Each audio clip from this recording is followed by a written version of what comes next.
Hello. Welcome. I know we're live. 2 weeks in a row. It feels like it's been so long since I've been on the main channel doing a live review of a TV show. The first episode I thought was okay. I thought it was great. And I get it. A lot of people have missed Game of Thrones. MauLer, we missed the good part. We remember the good stuff. Okay. We remember 6 or 9 p.m. wherever you are, sitting down with your mates or your friends, your family, or by yourself. And you had your book friend. Either you were texting your book friend or your book friend was there filling in all the blanks with the houses and everything. That was good. That was good times. That was good times. So I can understand, last week, a lot of enthusiasm. HBO threw out some very ambiguous numbers that sounded really big, but like TV series finale said that the live viewers were only a couple million. So we got to take HBO's. I'm going to take their word for it. I think a lot of people were like really curious. And the first episode, I thought did a pretty good job. What did you think the first episode did, MauLer? Well, it was. I don't even think. I guess I'd be kinder than saying mixed bag. It's like it is absolutely fine. I don't even mean that to sound rude or criticism. It's just fine. Right? You watched it because I did manage to give it a rewatch, and I understand the character names and where they're sitting politically, and I'll be able to sort of engage with you better on that at this point. I'm getting to know these characters a bit better now, but it was a solid foundation, dare I say. You could argue there's a few cracks, but much better condition than, as we've said, basically any TV show we've got going right now that's brand new. Solid foundation, I guess. Solid foundation. And I mean, I have to start every live stream and video with this. It's been 4,065 days since the release of A Dance with Dragons, and we still haven't gotten Wins a Winner. This is a show based on the book that delayed Wins a Winner, and the show is currently delaying the Wins a Winner along with all the others. So like the more successful this show is, the more it will delay Wins of Winner. And I would much rather have that book than any of this shit. I just want to make that clear. Game of Thrones season 8 was a disaster. Season 7 sucked too. And on further review, 5 and 6, they're fine. Battle of the Bastards, hated how they killed Rickon. The piled up bodies are a little ridiculous, but giant running around. Yeah, I like that shit. I was fine. If 7 and 8 was like 6, I'd be fine. A lot of things would be fine right now. But the biggest problem is like Daenerys Targaryen. They completely butchered the character at the end. And now, as you said, I'll let you say it. In the second episode. Oh, you mean in regards to that thing I said about Daenerys related to Daenerys? Yes. So this is the thing. I have a relatively unique perspective, I suppose. Oh, hey, Shad. Oh, sorry. Gosh. He's polishing his sword. I was just polishing my That's sword. really male. How embarrassing. Oh, my goodness. Sorry. Shame on you. Shame on me, guys. You should know. You shouldn't be polishing your sword when the camera's on. My goodness. No, DSP learned that one the hard way. Hey guys, how are you? I'm good. Glad you're here, man. So happy you're here. Thanks for being here. I love this guy. My pleasure. Hey, nice to see you both again. I know. Yeah, MauLer, you're conscious. It was almost like we were all on a live stream together like 6 hours ago. People in chat are like, wait, MauLer, you're awake? And I'm like, yes, I am. MauLer is awake. Shad is the man. Link is in the description for both these gentlemen. They are supremely good YouTubers, some of the best. Top tier. Why they're slumming it around with me, I don't know why, but I'm grateful. I'm grateful. So the great Shadiversity is here. MauLer was in the middle of a sentence. Sorry. So MauLer, you made a great point during the episode about Daenerys and Rhaenyra. Right. So upon watching episode 2, I was sort of keeping an eye on him, watching what she's up to. A lot of her let's say approach with a lot of different characters, and the way she's framed and how it obviously is very much about her. I was getting a sense of like, are we trying to do Daenerys over? Can we because like we kind of screwed her up, didn't we? We fucked her up in the in the original show. So it's like we take it because I mean there's a lot of similarities. And I imagine that's not even an accident, right? Especially with the opening of the show being like Daenerys Targaryen won't be born for 170 years, and this is like there's repetition, family bloodlines, a lot of what is happening politically with House of the Dragon there's loads of connections, right? If you're more cynical, you'll be like, oh, look, this character's kind of like the character there, this character's there, and this relationship is this, and that relationship is that. And some people might be like, man, they're just redoing it, aren't they? While someone else might argue, no, it's trying to show that like a lot of kingdoms go through similar problems, even 150 years later, it cycles again with all these different dynamics happening. And there are still different changes. But yeah, she feels like I'm dealing with a character who is very friendly and sort of carefree in a wild spirit, but she's getting pushed more and more so into political aspects, and she's getting rougher, and she's going to become a lot more. I'm already getting a sense, because this is the thing, I don't actually know where this story goes exactly. I've gotten snippets from Gary, but I'm getting a sense already that she's going to be making harsher and harsher decisions as time goes on, which is exactly obviously what we got with Daenerys. Yes, that's all I'll say. I'm not going to spoil the show. So, I mean, they've already made, and we will discuss it. There will be spoilers for this show, right, later on, and I'm going to discuss some of the major change, like major changes. We can discuss the major changes from last week because we don't know what Shad. Well, he made a video, and I'm sure you all watched it, but let's just reset it. Shad, what did you think of the first episode? I was actually a bit shocked. I was expecting something far worse, especially with what the showrunners and other people involved with the show were saying behind the scenes about injecting their agenda. And what we got, honestly, I felt was, wow, a decently competent episode with a character that engaged me. I was actually impressed. I thought it was good. Episode 2, I thought was also good, honestly. Not as good as the first episode, but by no means was it bad. I would say it was actually a very effective, competent, and well-executed piece of work. I was not expecting it. So much so, I'm almost a little confused as to these statements the showrunner and other people saying behind the scenes about their political agenda, because I made a follow-up video after my episode 1 review talking about one of the statements and how they felt it was pushing a certain message, when I feel a very fair and I think the most direct reading of the episode is saying the opposite of what they were trying to say it meant.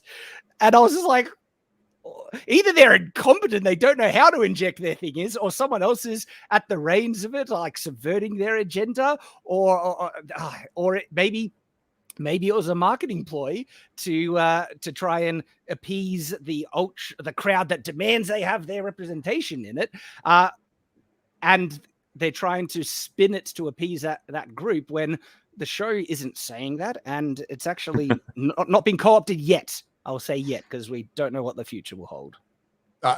Agreed. There was a couple of things in the first episode, and there's a couple of things in this episode that can be interpreted that we'll get into when we get into spoilers.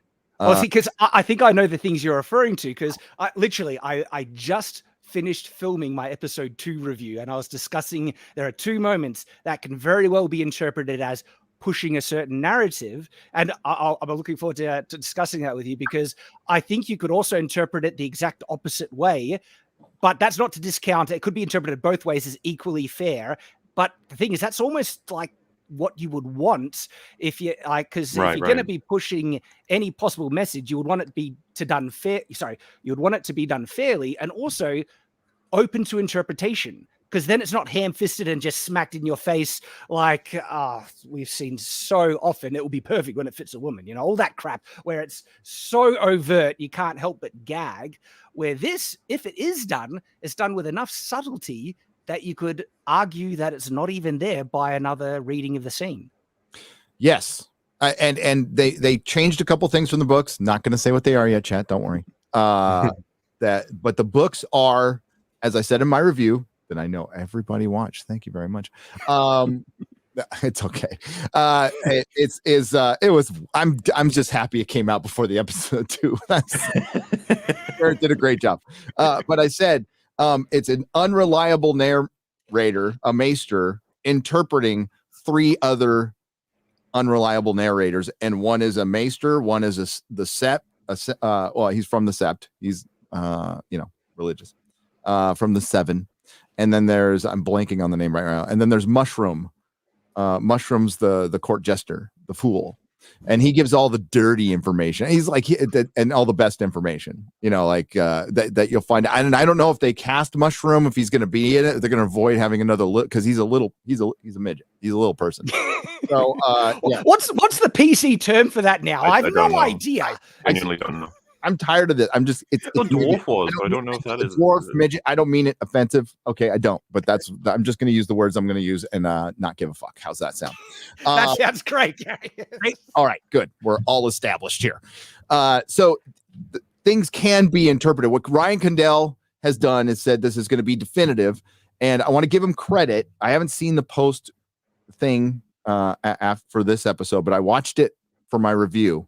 And Miguel Sapochnik sounded like a moron, and Ryan Condell sounded like a showrunner talking about his show.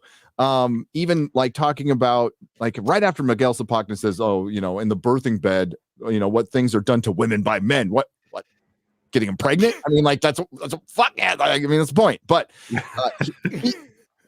Condell says later, he's all, well, Viserys has this really tough decision to make, right? I didn't think it was that tough, but at least he showed sympathy for his character, and King Viserys is not really well-rounded in the book, and I think Patty Constantine has done a very good job making him sympathetic and showing that, all these people think he's soft, and you're gonna find out he kind of wasn't, but and I think that's helped. But when we get to those decisions, it can be taken either way. You're right. But I think they leaned into something in this episode. Right. I know they did in one scene. One scene, no. One scene, yes. All right, I'm looking forward to it. Absolutely. And me and MauLer were both like.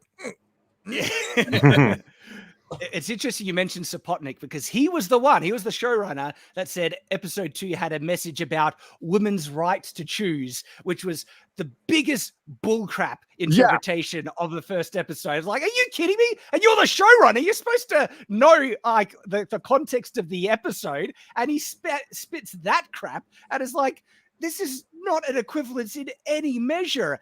And like I said, I go into all the detail in that video about does she have informed consent, being delirious from pain. She's technically under the influence of a drug, milk of the poppy and stuff like that. Poppy, yeah. And all that stuff. And from the context of the larger episode, she wanted this child to come into the world and survive. Like she was sacrificing her comfort and everything to give the heir. This was a priority to her. And it doesn't take too much of a charitable interpretation to say they very could have discussed that, if it was a choice between one or the other, the queen was on board with prioritizing the child's life. That's not a disingenuous headcanon interpretation by any means. And the fact that the king didn't tell her what they were about to do, there's ways you could look at that. Totally makes sense because she had no idea what this procedure was. They didn't know what a cesarean was. It could have freaked her out even more, and all that stuff. And so the fact that he comes out spitting that, this Sapochnik guy, he seems because he's the one that so his reputation was going up with I think Battle of the Bastards and Hardhome, right? People were like, "Oh, this guy, he knows what he's doing." Great. Yeah, I still love Hardhome. And then you have the episode 3 of season 8. And fucking, I didn't know this. If you guys do this, there's a Family Guy episode, I guess, where they do a parody of Game of Thrones. There's this scene where they're all outside the Winterfell, and I think Peter, he's like Jon Snow, and he's like, "All right, everyone, the fight's about to begin. You won't be able to see anything, but we're just gonna tell everybody it's their TV's fault." It's just like, I was like, "Oh my god, it's that mainstream because it was Sapochnik's comments, right? He was like, everybody's TVs are too low brightness or something." It was like, what? Yes, it was, and he was the one who bitched about filming the episode. I did a whole video on him bitching about film, like it was so hard because it was. It's like, dude, you just made what a million? Probably made $1 million.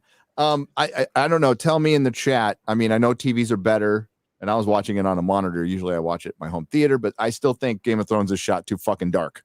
It's still shot too dark. Even House of Dragons, like when I was filming the review, I literally had to say to my editors, because I was going through scene by scene, I said, guys, when you're editing this, raise the brightness so they can even see what I'm talking about in the screenshots. Yeah, my editors had to do that too. So it's still, it's still a little dark. So yeah, I'll give my overall thoughts, then we'll shoot it over to MauLer. But my overall thoughts on this episode, really slow, like important scenes, well done, well set up, well directed. The sets look amazing. They really loved that set. They really wanted to stay on those candles for a really long time.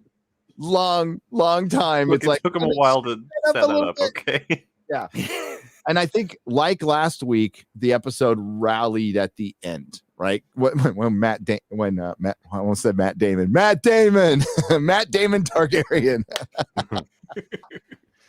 Matt Smith shows up, and he's like, it changes when he shows up. Whenever he is on screen, like even the most small lines he delivers are just done so much more charismatically and punch. And this is coming from someone who, like, if it's interesting, I'll still be engaged. And I admit that, like, this is a slower episode. There's not action. There's not hugely like massively consequential things like a big character death or anything like that.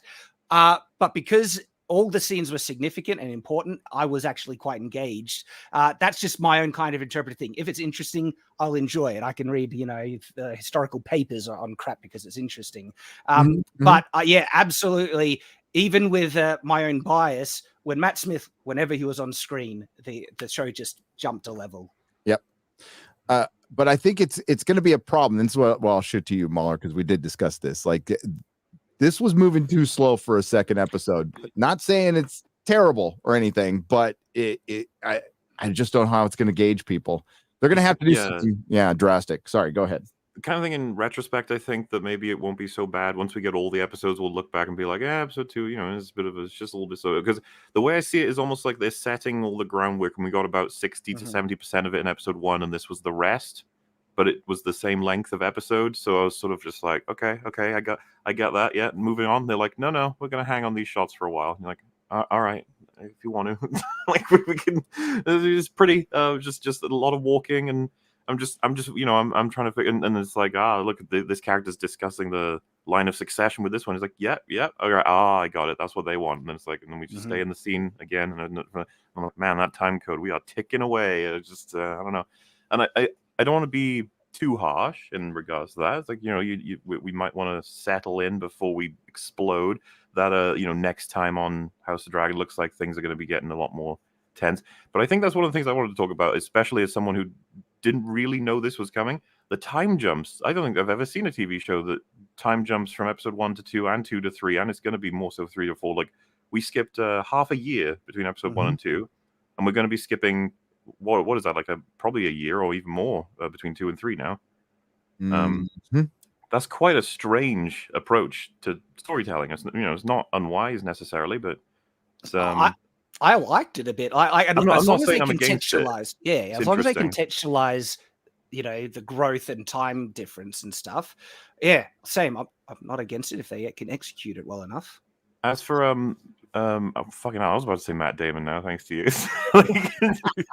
Damon took a Matt Smith. In your head now.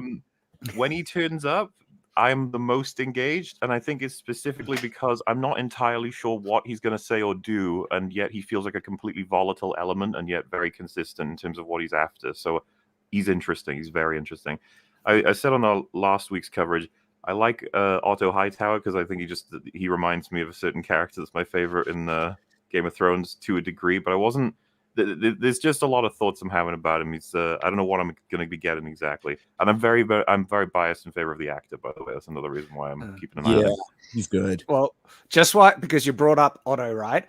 He is not the most enjoyable character, not even really by a long shot, but I feel he is the most well executed and well crafted in terms of how carefully they constructed his dialogue to show his duplicitous nature and his plans and stuff like that. I was actually genuinely impressed and even surprised by what they did with him in this episode, and specifically one scene in particular.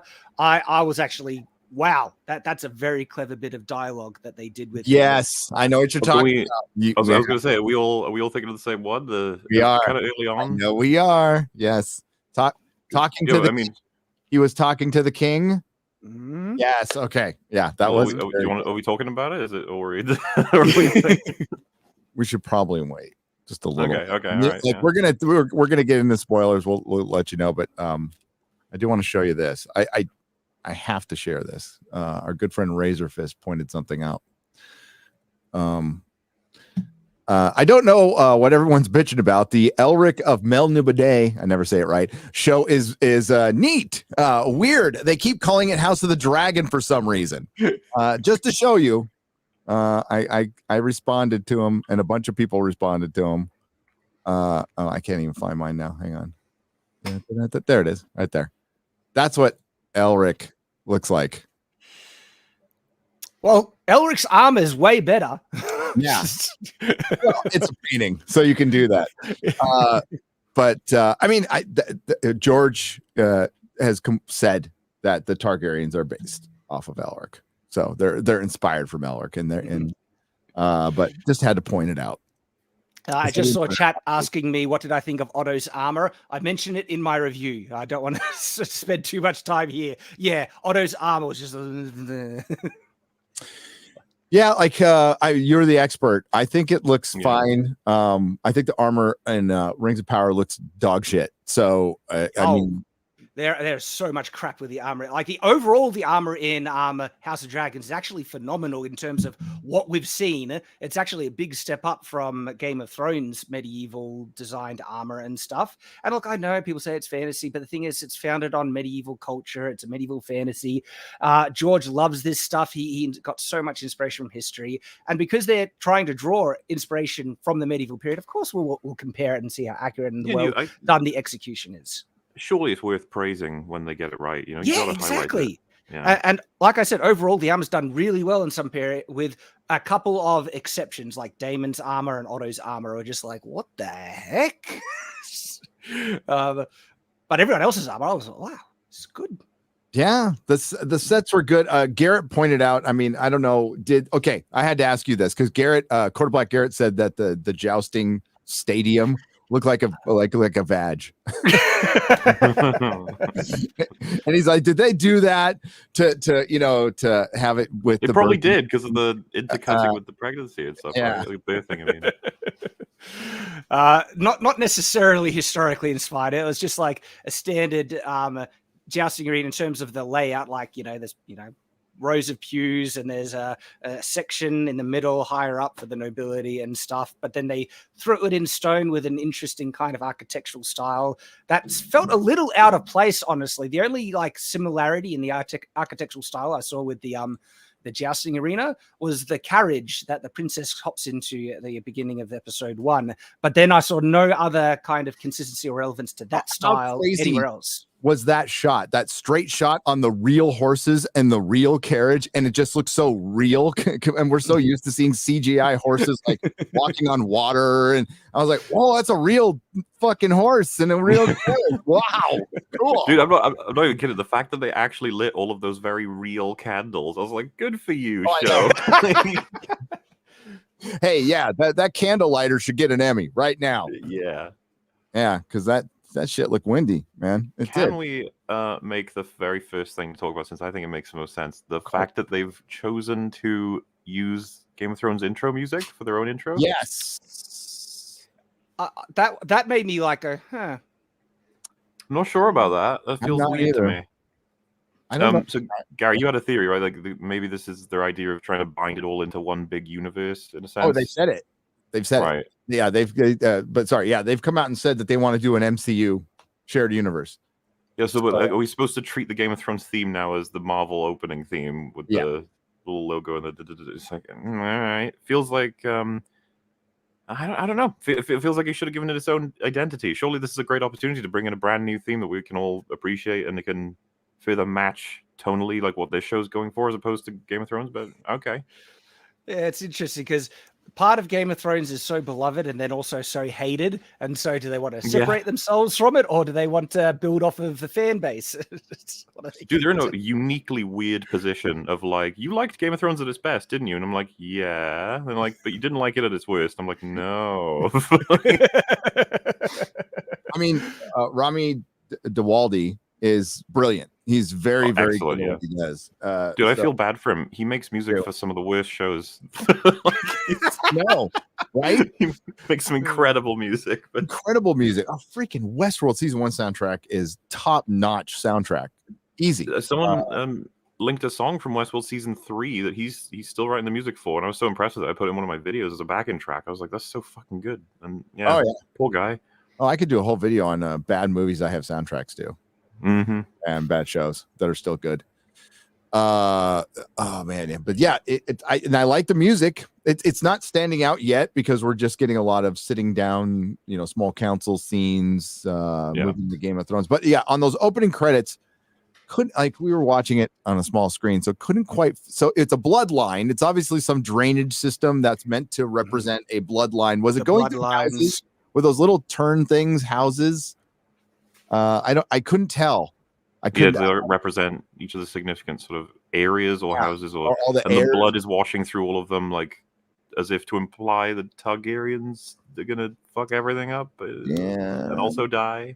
I thought it was an interesting. Oh my God, Rom, did he really do the Eternal soundtrack? Oh no! Oh my God, that poor bastard, poor guy. Yeah, I mean, I'll see it on my second watch with Mrs. Nerdrotic on the big screen, so. We'll figure it out. As it's going through the little round things, it kind of looks like house sigils.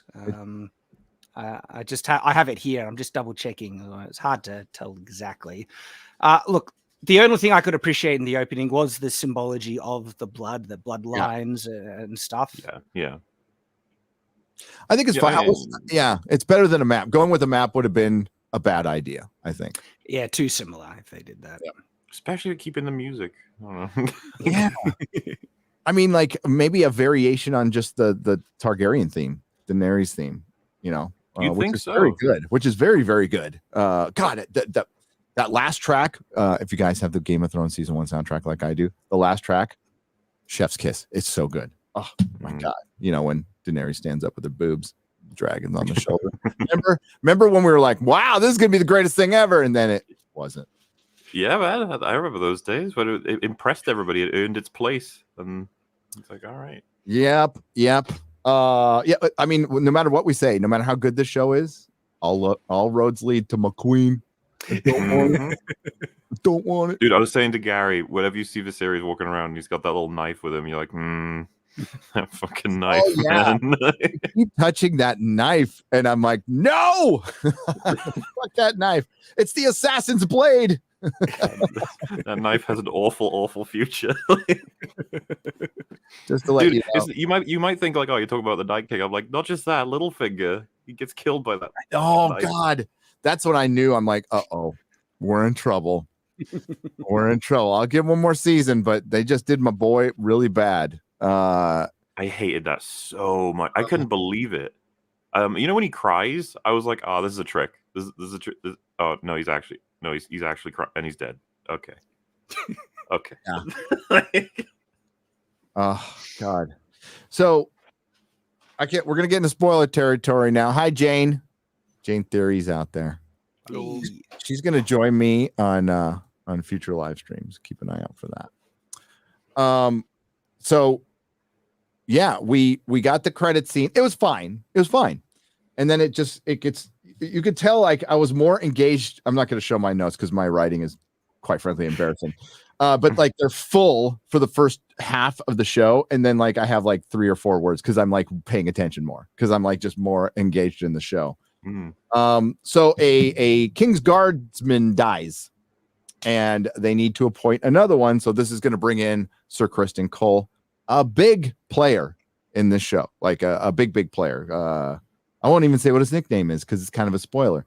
But then they changed something again, which he is the son. He is the son of the steward of Lord Dondarrion, not Blackhaven. Don't know why they changed it, but that's where he's from.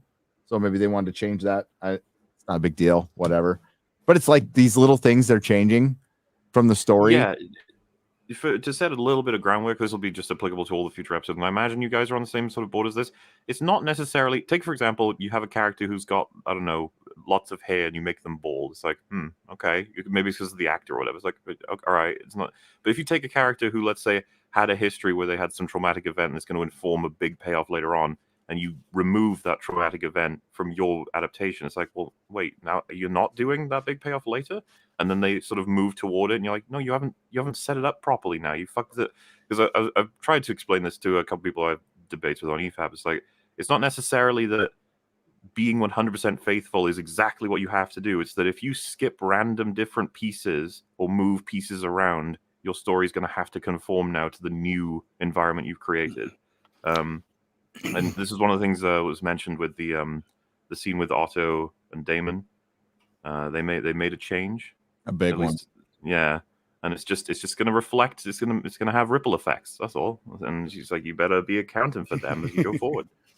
I need to share my thoughts on the little, perhaps inconsequential changes, because they piss me off so much. Because if they're so pointless, why do you change it? Like changing someone from hair to bald. Like, for people who love what I'm getting at is that wouldn't destroy the show, though, right? Like, I don't know. Like, look, my point of reference is Wheel of Time, right? And they visually change nearly every aspect of a great character called Tom Maryland, to the point where you can't even identify this character as the character anymore. They made him this grungy, like Western kind of guitarist, when it's supposed to be this flamboyant gleeman bard who has this big flapping cloak with this big mustache.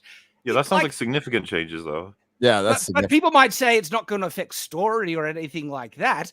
But I think even subtle visual identifiers are really important for you to identify this adaptation with the show. When you see that, you want to think, it's that character.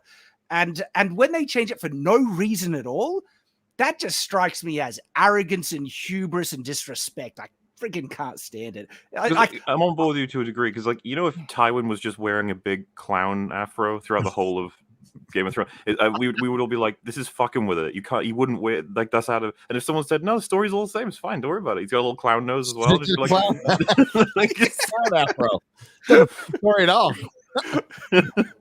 Well, Tom Maryland's outfit was effectively a clown outfit for how ridiculous it was. It was just like but even the subtle, even the little ones, I think if you're gonna respect the source, you because if there's no reason to change it, why did you change it? And usually there is a reason, but it's a crappy kind of, either the creators, showrunners think they know better, or it's for representation or some other crap like that. And rubs me the wrong way. So the reason, by the way, I was bringing that up, it's a real world reference. I had a friend who was obsessed with Game of Thrones, and he was upset when Tywin was introduced. He was like, they didn't shave Charles Dance's head fully. He was annoyed. I was like, well, that's just his hair. That's what he has as his hair. And he was like, yeah, but he's not supposed to have hair. He's bald. He has, I think he has like mutton chops or something in the books. Yeah. And I was like, dude, I think it's fine. You'll be fine. He looks great. Like, I'm pretty sure he maintains the same presence. Like I was upset when Stannis wasn't bald. So, because like Stannis being bald is a big deal, because he's a middle brother and he looks older, and he's just a bitter man about it. But like Corlys Velaryon, they changed something about him. We'll just say they changed it. Yeah, just let that hang there. Just a little. His beard doesn't match his hair. So we're going to say they just changed him. Now, we could say, hey, we needed more representation. We just wanted to flip one house as a house you haven't seen. They're Valyrian, but they're not pure blood. They're not high lords, so they're not dragon riders, so they're not going to like marry each other. And, somebody in the past went down to the Summer Islands, had a good time, and came back with a bunch of kids, maybe found somebody they really loved. Who knows? That, like, fine. But there's a line later. And we were laughing our asses off. And I heard Jane Theory. I saw you talking about it on Twitter today. The wigs for the girl. Terrible. I laughed out loud. I'm like, oh no, they got to get rid of that. Just get rid of it. It looks stupid as hell. By the way, I've just seen some people mention it, and I totally agree. When they didn't have the balls to take off Tyrion's nose in season 2, that was annoying. Or bust out Theon's teeth. Like Theon has no teeth. He's missing digits. Something else. Another digit. Another digit. They want the actors to be pretty. So we ain't doing that. So the reason I think they changed Corlys Velaryon and picked him specifically is he gets passed over a lot, which if you watch this episode, you got an idea of. And I think they just wanted that added benefit of the message. And I'm going to stick with that until I see differently. And that he's passed over for some other reason that we're not going to talk about. Maybe they will talk about it later. That's why I think George went in with, by the way, they've been developing the show for years. Okay. Just so you know, that's why he wrote Fire and Blood. And he totally expanded Corliss's character and made him like straight up a Gary Sue of Westeros. Nobody like succeeds as much as this dude has. Like he's been a shy by the shadow. He's had 9 voyages. He built up his house. And if you think about it, his house is an island north of Dragonstone, and it's a major shipping hub for trade. But the problem is like Duskendale, which was a big hub for trade, is there too, and King's Landing. So he'd be taking it from them. So it actually doesn't make sense that it's this big hub for trade in this world. But George retcons the shit out of things all the time, as you know. So we'll see. And yes, Gary Sue's actually it's a saying. Gary Stu, right? Well, I think it's Stu or Sue. I always say Sue, but it's it's a Mary Sue, Gary Stu, or Gary Sue. People say. Do you know? It was brought up as a little highlight on our anniversary stream when we covered Ben Shapiro reviewed Rise of Skywalker once, and he said that film solved the Mary Jane problem for Rey. It's like, wait a minute. Pundits. Yeah, he said. I'll just say. He said by making it Palpatine's daughter, it solved the Mary Jane problem. Oh my God! Hey, everybody's right to their opinion. That Mary Jane problem. I had a Mary disagree Jane with problem. him saying it solved anything, but I can commiserate with misspeaking and saying so. I do that. Oh yeah, no. I immediately picture Spider-Man. Wait, what's going on? It's like, wait, what? Hey, before we move too far on about the adapting small changes thing, I did want to say that when you adapt things into a visual medium, I do acknowledge that sometimes there could be small changes that you could justify if they got a reason. If there's a good, valid reason and they explain it, I'd be perfect. Okay, I can see why you felt there was a necessity to do that. My annoyance is when there seems to be no reason and it would have been just as easy or like as keeping it the same as the source material. That's when it really ticks me off.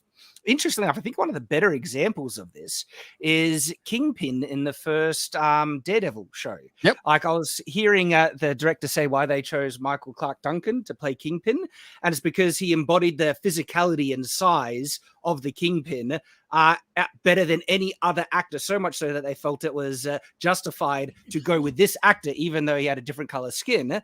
That totally made sense. I was like, there's a good example of, all right, we feel it's a change, but it's necessary or it's valid enough for what we're trying to achieve, and it's for good reasons for what they're wanting to portray in the thing. But you don't see that nowadays. Because I was going to say, that is a decision I would have defended as well. If people would have bring up like he wasn't a good Kingpin because he was the wrong race, I'd be like, dude, that guy had such a presence. He was huge, which is really what you want to get for Kingpin. Mm-hmm. Yeah, and I had no problem with it. I mean, I was just happy I was seeing Daredevil on screen. Well, pity about that movie. Yes. I'll stand by the director's cut. There's more foggy, and you get motivate. I mean, it's still not good, but it's better. It's better. How'd you feel about Bullseye? Bullseye. That was dumb. I hate it. Look, Colin Farrell's just trying to make. He's finally got the peg rolled out. Okay. Yeah. Oh my God. Trying to make it work. Damn it. Bullseye's got like the coolest costume. He's got a cool costume. Dude, he's one of the coolest ideas ever. They made him so weird and strange in that movie. Or he kills a grandma with a peanut for some reason. As far as like adapting stuff to television and film, you could argue that like with Kingpin and Bullseye, you have two of the best and easiest villains to adapt. They're not wearing armor or anything, and they have like a specific set of skills that you can that don't require a bunch of special effects, and it's cool as hell. Like a guy who could kill somebody with a fucking paperclip, that's kind of that's a good skill. So all right, so Kristen Cole is going to be on the Kingsguard. He's going to, but we have Rhaenyra now. She is the heir. It's been 6 months, and King Viserys is starting to get pressured into remarrying. So that's what this whole episode is about, right? So, like, I mean, this is the problem. I mean, I've read the book, so I know who he chooses. I don't know, like, you have it. So, the impact of that decision. Did you see the decision coming, MauLer? Oh, it was or Shad? Whatever. Well, yeah, maybe we'll have the three POVs here, because for me, I had no idea in terms of, like, I didn't know who it would be. But I mean, I can pick up clues. When Hightower was like, go hang out with the king in episode 1, it's like, oh, I see. I see. Yeah. You're moving like he's a pawn, right? But I don't think the episode did a good enough job to justify the choice. I think we needed a scene where the king's acknowledging how this decision is going to have a serious repercussion. He would know, and I feel like as an audience we're owed like his understanding of that, because he seems to announce it as like a, hey, I'm marrying her, isn't that neat? It's like, dude, like this is going to have a huge ripple effect on so many different events. And what did we get to sort of justify? It's like, well, about 2 scenes of him hanging out with Allison, and they're getting to know each other, and she's offering some level of relationship and comfort that I can understand that he enjoys. But I really feel like we should have been given his rationale, maybe with discussing it with Otto. There's a scene that I think we should have had. I think they did enough to justify it. Because what a lot of this episode is setting up is that he needs to marry, and one of the last 2 scenes before he announces is when he's talking with the counselor and then his daughter, and the daughter basically confirms you need to marry for the stability of the realm, and it seems to be just all right. I have to marry someone, and everyone's trying to push me to marry this 10-year-old girl, which is like, I'm glad they showed it creeping him out. He was not comfortable with that. Yeah. And then he's left with this decision. I have to marry. Who are my options? And there is this lovely little, young woman who's been offering him comfort. And I think from a charitable reading, you could say it's justified enough that he had no other option. I'm just doing it. I'm totally on board with. I can totally understand a man does not want to fucking marry that little girl. I totally get it. I just want the scene where he's like, if I do that, if I choose Allison, which by the way, I want an heir and I want to get back into being married. We need a wife for the realm, that sort of thing. It's just like, what's that going to do to Corlys? What's that going to do with how does everyone see this? And like, is there a chance? I guess I just wanted more of a recognition, because like as soon as he makes that decision and announces it, Corlys is like pissed off as fuck. He's even like, like this is what does he call it? Like an outrage or absurd or something. And it's like he must have known that would happen. And it would have been neat to have seen that accounted for. Like, this is our master of ships who's in dire need of help. We know the benefits of marriage. We had that whole scene with the Maester explaining, like, politically why it's a really good decision to bind with Corlys's house. But then... Yeah. Well, what's interesting... Does that family have any sons? I think they do, don't they? Like, does the Valerian... Yes, they do. They have... Because, from a political standpoint, if he wanted to try and find a way to make stronger ties with that family and not have to marry this 10-year-old girl, is to have his daughter, the princess, betrothed to one of their sons, and he gets to marry someone else, and it kind of gives everyone what they want. Yep, that's one of the changes. Rhaenyra and Viserys were the last 2 claimants in the Great Council of 101 in the books, not Rhaenys. Rhaenys was automatic. Rhaenys and her daughter were automatically passed over.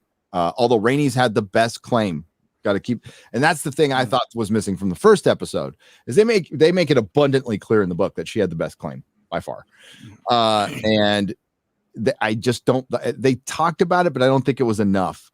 And I think they're keeping Rhaenyra out right now so we can focus on the girls, which I just think that's another thing that I might have a problem with. But what you brought up, I can't answer, because it could be a spoiler. I will say, I think they didn't give us a huge amount of his thought process about Allison on purpose. I think that the big reveal for this episode, the payoff, what we came for episode 2 for, was the reveal of I'm marrying Allison and not the little girl. It's like, oh shit, To me, that's why it was so obvious. Like the misdirect was pretty clear, that like everything that they were trying to set up, like especially the last 2 scenes they were trying to set up, there, with the council saying you should marry the daughter of the Valerian family, whatever they're called. And then the daughter, the princess, is like saying, yeah, I'm okay with you marrying it. And it's like all that. If as a writer, if your intent was to have that be the fruition, all these scenes with him and Alicent would have been mostly pointless, and so the only reason they had the scenes with Alicent was to justify the bait and switch, essentially the misdirect. And so I could see what the writers were doing. And look, I think I only look for those things as a writer myself to see, all right, are they playing with these kind of tropes? Are they setting up these things and stuff? I think for a casual viewer, I don't know. I'd like to see if it was a shock to the casual viewer, but to me, it was pretty obvious that, like, yeah, it's definitely going to be picking Alicent. Yeah, I think if you before you announced it, if you had paused and asked the audience, who are the ones who are paying attention, like and care, rather than like casually just sort of like, I'm here for the ride, like the ones who are really paying attention, know the names of stuff. If you said, who do you think he's going to choose? I'd imagine that they would have concluded like he's probably not going with that little girl because it'll cause even more issues. And we're at the beginning of the season where we're going to generate all this strife and conflict, and then it's going to explode. Right? That's where we're going. Yeah, and I mean, what George does, right? Like, I'm way more familiar with The Song of Ice and Fire than I am Fire and Blood, which I've only read like twice. So, and I'm like listening to it right now, and it's pretty much when I fall asleep and I'm like out with this stuff because it's fucking boring. Okay, I just like the fake histories bore the shit out of me. I think it's fine, I guess, when your book series is coming out regularly, but when it's not, I fucking hated this book. I wasn't gonna. This book was bought for me because I haven't given George a dime since the end of Game of Thrones. Like, I will not give the guy anything until I get Wins a Winner. And we're still not going to get Dream of Spring. I hope we do. Hope he lives till 1,000 years old. I do.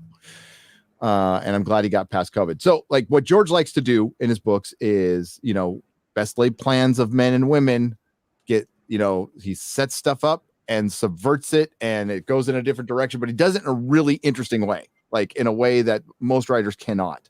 And I don't think he developed that style or by any stretch of the imagination, but he's like really good at it.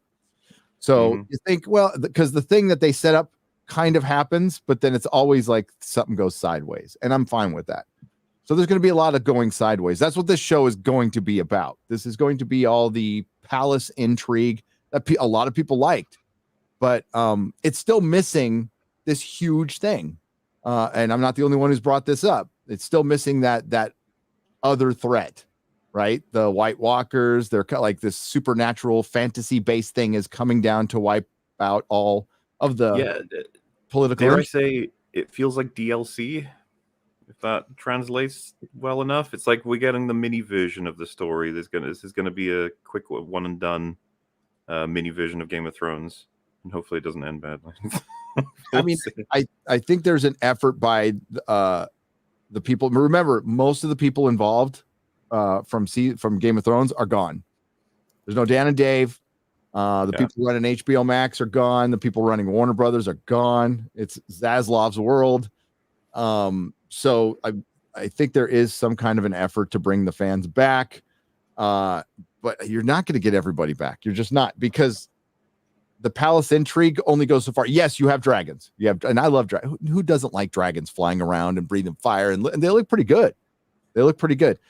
But it's what happens to these dragons. I don't know. Like, I just know that one of the most unpopular, and I mentioned it last week, one of the most unpopular episodes and things that happened in television history was Dany kind of forgetting about the Iron Fleet.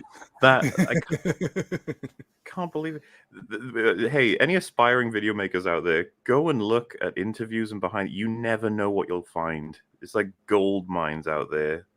Cannot believe they actually said she just kind of forgot about the only significant threat of the seas in the entire world. Like, what do you mean? They're like trying to push this whole female empowerment message, make her an incompetent boob. It's just like, it's just we lost a whole dragon because she forgot. Like, what? The fact they're capable of saying something like that, I could never take them serious as competent writers ever after something like that, which is such a crucial plot point to ignore completely. And like, I waver in between like book snob. Like, I love the show, but I wasn't a total book snob. There'd be people out there going, "Oh, you guys were just expecting zombies versus dragons." Yeah. Exactly what the book set up and the show set up. So yes, maybe some dire wolves in there too. That would have been nice. Remember when Dan and Dave said that would have been dumb? dire wolves. We deserved all of the fan service. We should have had Jorah Mormont fighting a White Walker with his Valyrian sword. Like, why wouldn't we get all the normal payoffs you'd expect? Instead, he got killed by a random zombie stabbing a rusty knife into his armor. God, the pain. I mean, him dying, the absolute pain. Jon Snow handing over his sword to Jorah, and then Jorah like dying with his father's sword in his hand. Like, oh, it's such a. That would have been dumb. Chat, you must understand. These are therapy sessions as well as reviews. Yeah. Okay. Been 3 years, but like, yeah, we got GOT PTSD. Okay, a little bit. So it's interesting. You're right about it missing some additional like conflict and engagement because of the whole White Walker element with Game of Thrones and stuff. For me at the moment, I just want a competently written show, and if this is going to give it to me, it's like, oh, water in a drought, I'll take it. I told people that, like, I'm trying to calm down from my hatred of the end of Game of Thrones and give this show a fair chance. It's like, you know, and I think it's doing just fine right now. I've given it a thumbs up. Good for you. You're doing fine. No, it seems like, hey, if people are happy with it, and I mean, this is what it's not a healthy fandom yet, but like you're going in the right direction, HBO. Yeah. Just don't make it like this super hyper agenda, like as Shad said, like pounding us over the face with your agenda. We get it. I know the source material, and it's fine. This is a feudalistic medieval world. Shit was unfair. Shit was really, really unfair and bad. Nobody would want to live in this world, but like we can't even, we're judging art on like current day standards, which are going to change fucking tomorrow. Probably. It's stupid and it's killing everything. And writers now have this shit in their head and they're self-editing and they feel like they need to make these statements after to justify, you know what? Bad things happen to women in medieval times. Hate to break this to you. But you know, there were still good men. There were still good women. That's why we're still here, because they were tougher than us, by the way. Imagine living in the 1800s. How fucked up that would be. Some guy just come out like I was at Tombstone the other day. It's like, yeah, old Jim Bob died because another man didn't like his shirt and got shot in the face. That's said it on his tombstone. You know, that's how people died. You know, what are we going to do? There wasn't even a YouTube in the 1800s, guys. What I know. Then? How would you make content? Well, you'd have to do it. I don't know. Telegraph content. That would take forever. What I find interesting when Mark you say Twain about, sucks.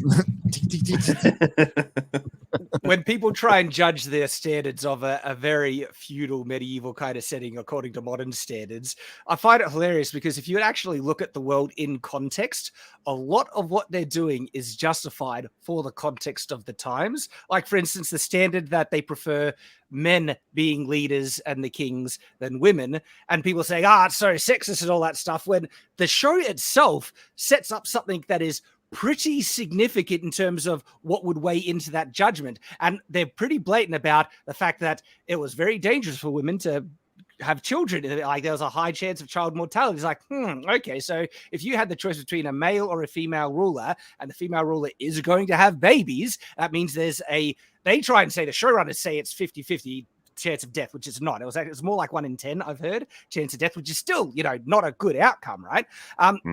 But okay, 1 in 10 chance of death if you pick a female ruler when she has children, which could destabilize the realm and other things like that. All those issues.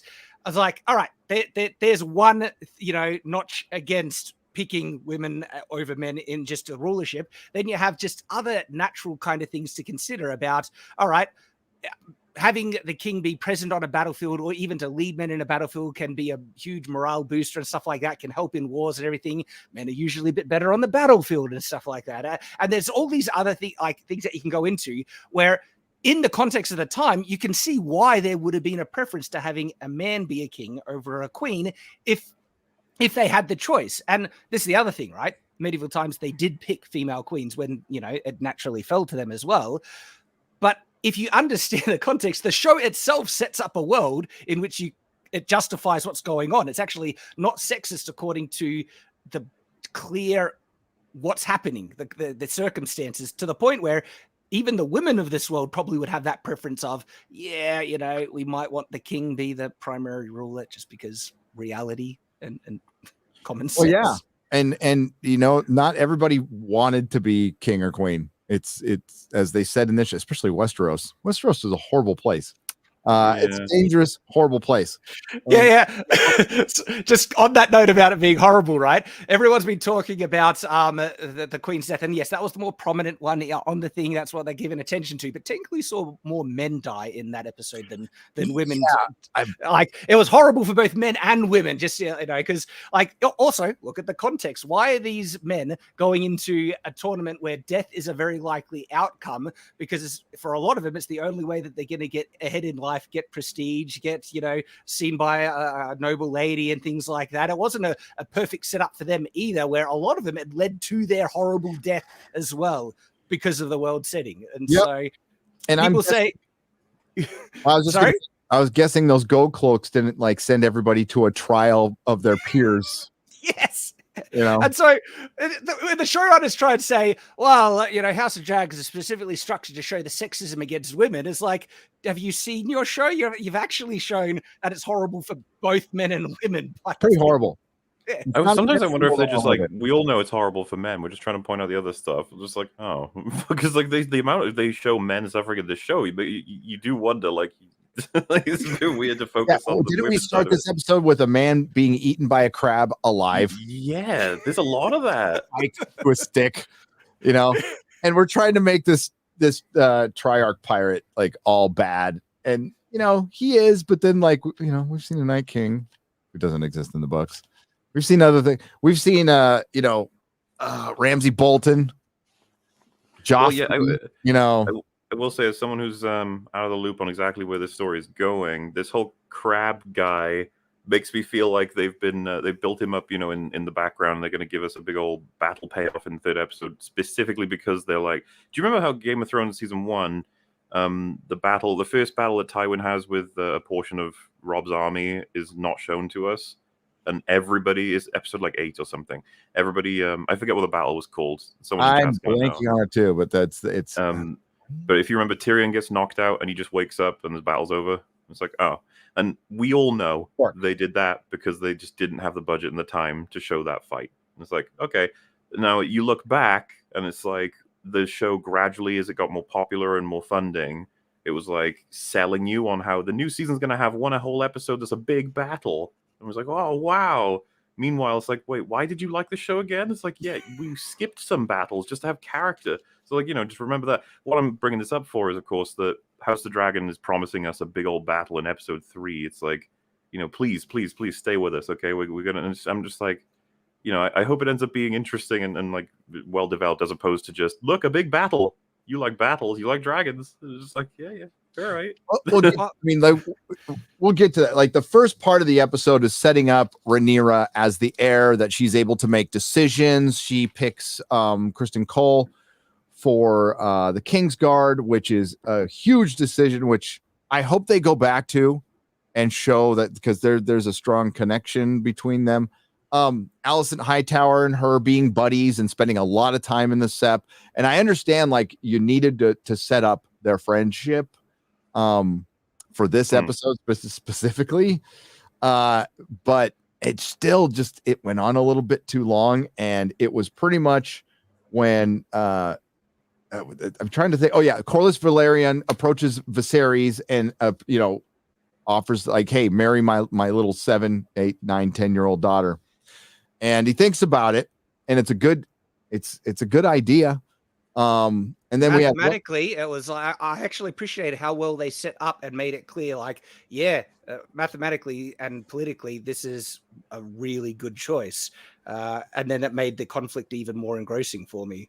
So after that, there's a scene between I think it's Septon Bath, not Septon Bath. No, it's a Maester. I forgot what the Maester's name. And Otto Hightower. The king has got a little cut on his hand, so they're putting maggots on it. And he talks to Otto Hightower about the proposal. Are we jumping forward and are we still trying to go chronologically? Kind of. This is early on, right? Yeah, this is early on. The early parts are just hey, Rhaenyra is picking a Kingsguard. Rhaenyra. Rhaenyra, yeah. Yeah, Rhaenyra is hanging out with Alicent. I can't think of anything else. And then we had Allison talking to Viserys, just another little pep talk, and then telling Allison not to tell Rhaenyra that they're talking. I guess that was kind of important too. But it was just a lot of talking, Hey, the sets look great. That little model area, I want it, There's one small thing in the very opening scene that I wanted to get your guys' thoughts on. It's when the princess tries to speak up in the council and suggest something, and she gets shut down, right? Yeah. Do you think this is the showrunners trying to say, oh, sexisms, look at them not listening to the girl? Or is it, hey, you're challenging what the king has decided in front of his peers, and that's inappropriate? How about you go do something else? Like, what's your views? I was hoping that's what the scene's point was, that he was like, it feels like you don't even realize you're undermining me when you just did what you did, and so please leave. Like, that's the vibe I was getting, but I don't know if that was the intention. Well, exactly. That's it. I'm pointing it out because it feels like another one of those times when I think the showrunners might have been trying to show, oh, look, the sexisms. And when you can read the episode, like the event, the scene pretty clearly, that actually pretty justified what they did. She needs to learn to. Considering what she suggested and then what happens later, I think we may be able to infer the lamer intention with that scene, possibly. Maybe, yeah. It's gonna, we're gonna have to see how it plays out, because Rhaenyra suggests that they use the dragons. Corlys Valerian, is talking about that pirate on the Stepstones. The Stepstones are a chain of islands that they don't really have control over, and pirates set up base there, and they raid all the ships going into Duskendale, King's Landing, and more importantly, Driftmark, which is Corlys Valerian's island. So he's concerned about it. He's rightly concerned because it's affecting his house and his money, his cash flow, and he doesn't want to be forgotten. And he feels like he's being looked over. And plus, this guy has tons of power, super respected already. He's like well established, and his wife's been passed over for the throne. So he's still like stayed loyal to the crown. But yeah. So after that, he's concerned about it. So they're setting up this big battle on the Stepstones. That's they're obviously doing. But yeah, Rhaenyra just says, well, let's just fucking use dragons. And I mean, it's like, I don't see, like, because it shows some of her lack of understanding and that she has flaws where she's being impertinent. It doesn't mean that she's wrong, but if she was being a bit more politically savvy, the best option would have been to wait after the council, approach her father and say, I'm your heir. I need to learn how to, do you respect my views of how I think we should do this show of force. And so the king's response to say, oi, like, maybe you should do something else, I think it was pretty in line with him, So, he still gave her a decision to make, she just, and he later on, he says, well, you're young. He doesn't say you're a girl. He says you're young. So, and that's good. And she isn't thinking about the free cities, which are on the map that you can't see right now. They've never had a war with them, and they don't want a war with them. It would drain the resources of the realm and blah, blah, blah. So she didn't think about that stuff. So yeah, it could be interpreted, but there's something later. Highlighted, by the way, that I don't know if this is a problem or just a pet peeve, but I was kind of hoping for Rhaenyra that we would see her learning how to better manipulate politics by seeing people do it in front of her, as opposed to bullheadedly making decisions that work out really well. Because as much as the dragon's idea, right? This is because the scene I'm going to want, right, is what you just described, where she brings it up to him and then he thinks about it, and then maybe it gets brought up at the council, maybe even in a way that her idea is taken and put forward, and then she gets to appreciate that it was actually decided upon. You get input from different council members, and then some kind of plan is devised. But like, they do it as a big, like, sort of surprise in a later scene. It's like, wait a minute, Damon has a dragon, but look at this, another dragon is like, oh shit. And I think me and Gary, I don't know if it's the same for you, Shab, we were all just like, oh shit. So she just left, like, she just did all that stuff, and it worked. Like, all right, you're right. That's actually a very fair point to bring up. And the king didn't. That's the thing I had. Like, okay, if we're gonna have her leave, for one. To jumping forward to that scene when we saw the people walking on that bridge that we all recognized from like season 7 or 6, like MauLer was like, oh no, because it was reminding us a lot of Game of Thrones season 8 being on Dragonstone. But Otto Hightower gets the egg back. They don't like really say, he just goes and gets the egg back. Correct me if I'm wrong, chat. Like I said, I'm not super familiar. Jane, you're there. There is, and I totally agree. If he heard about the heir for a day, how the fuck did he not hear about his daughter taking a fucking dragon? Taking a dragon, yeah. They heard about the dragon egg missing, but they didn't hear about a dragon missing. If it would be as good faith as possible, because I need to rewatch it. When the guy arrives and he says, "Your daughter's returned from Dragonstone," he says, "Dragonstone." Is the implication there that he knew she'd left with a dragon, but he assumed she was just flying around having fun, not that she went to Dragonstone? That it could be interpreted either way. The way you put that, because I did think initially that it was like, by the way, your daughter's come back from having abandoned her fucking post and nobody told you for no reason. It's just like, wait, what? There'd be heads on fucking spikes by the end of the day. Especially the King's Guard. Remember, there's one King's Guard going, "It'll be my head on a spike if you get put into danger." Yeah. They set it up. So his head should be on a fucking spike right now. And again, correct me if I'm wrong, chat. I do believe that Otto just gets the egg back somehow. I can't remember. He just gets the egg back. I always assumed it was because Damon ultimately respects his brother. Like that he genuinely likes his brother. Yeah, you can definitely write it so that Otto would have enough presence and threat to be able to convince him to give the egg back. But it seems like they want to go a different direction. They wanted to, because there's things I think to appreciate about how she gets it back. I think she impresses Damon, which is neat. I just don't know if it's a bit too early for it. Like she's, but they're moving. I guess they have to move pretty fast because we've got what is it, 8 episodes in total? 10. 10. Okay, so you could. I just I wish I saw more of her learning before she's really winning. In terms of her little plans. Yeah, and it could be set like again, we don't know how like that'll ultimately how I judge the series, because I'm not gonna give you a spoil, but I just say like everybody's bad in this. Like everybody does something really effing bad. I think maybe except Viserys, but like he made a couple of bad decisions. But I mean, we could say that's a whole allegory for George R. R. Martin right now. He had some heirs to choose. He could have chose Winds of Winter, but he decided to choose Game of Thrones prequels instead, and it might destroy Westeros like this one almost does. But yeah, I mean, we all know this is leading up to a Targaryen civil war. And it's just a matter of like what pieces are going to fall. And, Damon again is the wild card, but he's got motivation for damn near everything he does, except for one thing, which I won't say. It's a Game of Thrones show, so expect Game of Thrones shit to happen. Because we're on this point chronologically, and I guess we will need to go back to some of the previous scenes, but also in relation to exactly what you're saying about Damon's motivations and stuff. For me, maybe is it because I missed something, but my main criticism for this episode was, why did Damon do this? I couldn't see the justification. Why did he want to slight his brother so much, cause greater division? They didn't set out his intents or plans of what it would achieve, because it really offended his brother, and it also helped make a rift between him and the princess as well. And if his intent is to try and secure his right to be the heir, this is working against it. I could not see the justification for it. But Gary, you've been pointing out it's in the book that he stole the egg as well and things. Yeah.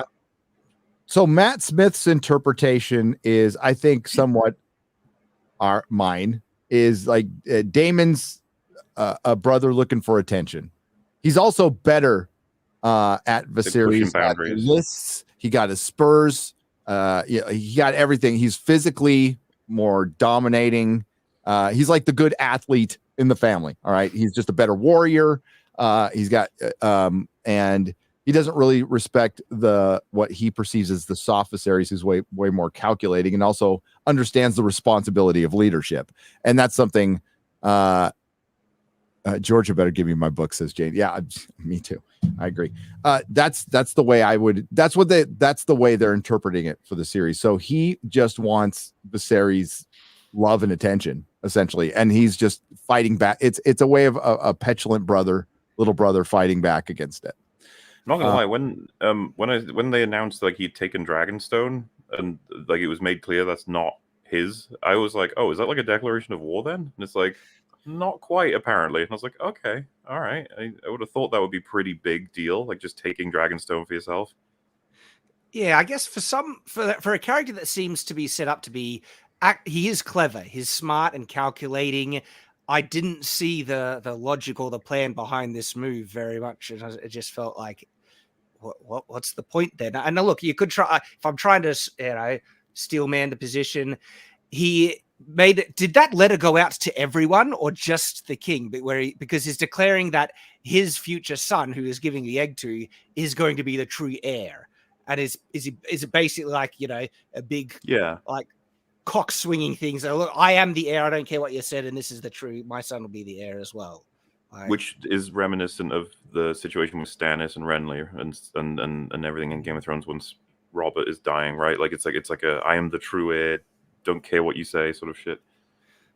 So maybe all of these like short stories were meant to give context to the main story. That's why they were written. So they're like show alternative possibilities for what's happening in A Song of Ice and Fire while giving a history at the same time.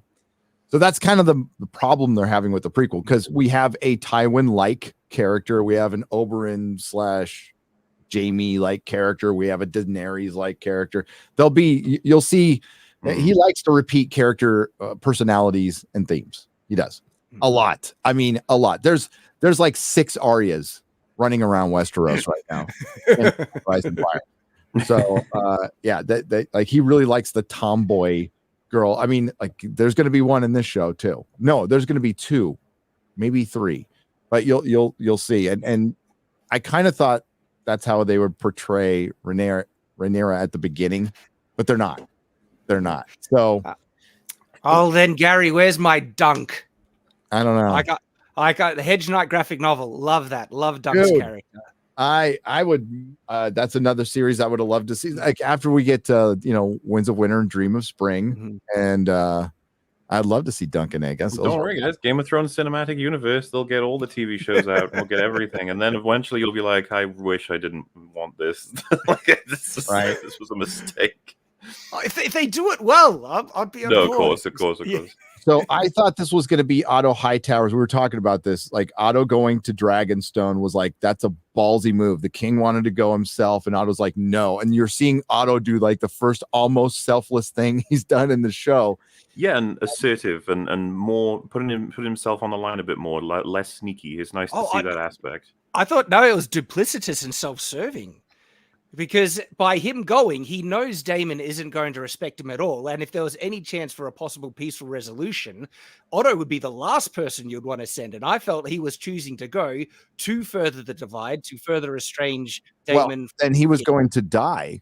I was about to say that you can't deny there's a huge risk of him putting himself in serious danger. There is that, but I mean, he's not an idiot, and he even lies to Damon when he goes there. So he tells the king, "You can't go because it's too dangerous for you." But when he arrives there, he specifically tells Damon the reason why the king hasn't gone is because he wouldn't concern him with wouldn't lower himself to come to such a mother's farce as this. So it seems like he's intentionally trying to sow divide. That's definitely fair, but yeah, I still think it's a ballsy move to a degree. I think it's ballsy, but for his own intents, his own selfish intents to I think that's fair, further the divide and division between the two. But it was still showing like this guy isn't weak. That's basically what I was trying to say. Is like this guy isn't gonna like be. This guy is a clever snake. They did Otto really well in like both of these episodes. They're showing he is a very clever, thoughtful, and the way that like. Because there's intent and then there's execution. And like, for instance, the intent for She-Hulk is to make her wonderful, intelligent, genius, smart. And she is this cow, ignorant, selfish, right? The execution was garbage. Where their execution absolutely validates the intent. They wanted him to be clever. And that's what's really impressed me is like, wow, they're not telling us this guy is clever. They're showing it by what he's actually doing. And the execution is done really well. Well, should we talk about the line then? Well, let's go back to that line that we. Sorry, it's a stream of conscious with me. I understand.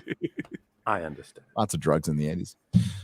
So that when back to Otto, when he was talking to Viserys about the succession and the marriage from Corlys Velaryon, this is like a very good line. Where I'm going to paraphrase it. If you guys remember it, like repeat it. But he basically says, Viserys asks him what he thinks. And at first you could tell like he is not down with like, he's like, Corlys overreached. But then the Maester comes in and goes, no, this is a great idea. This is a freaking awesome idea that like, this would strengthen the houses. And Otto. Yeah, because go on. Just to set it before the line, just like I really do kind of like the way that they moved everything around in that conversation. It's such dare I say even relatable, where you have, let's say your group of friends deciding to go see a movie and you want them to see the other one, but you know that they'll enjoy the other one less, but you'll like it the most. And so everyone's like, I think it makes the most sense to go see this one because this, and in your head, you're like, that's a good argument.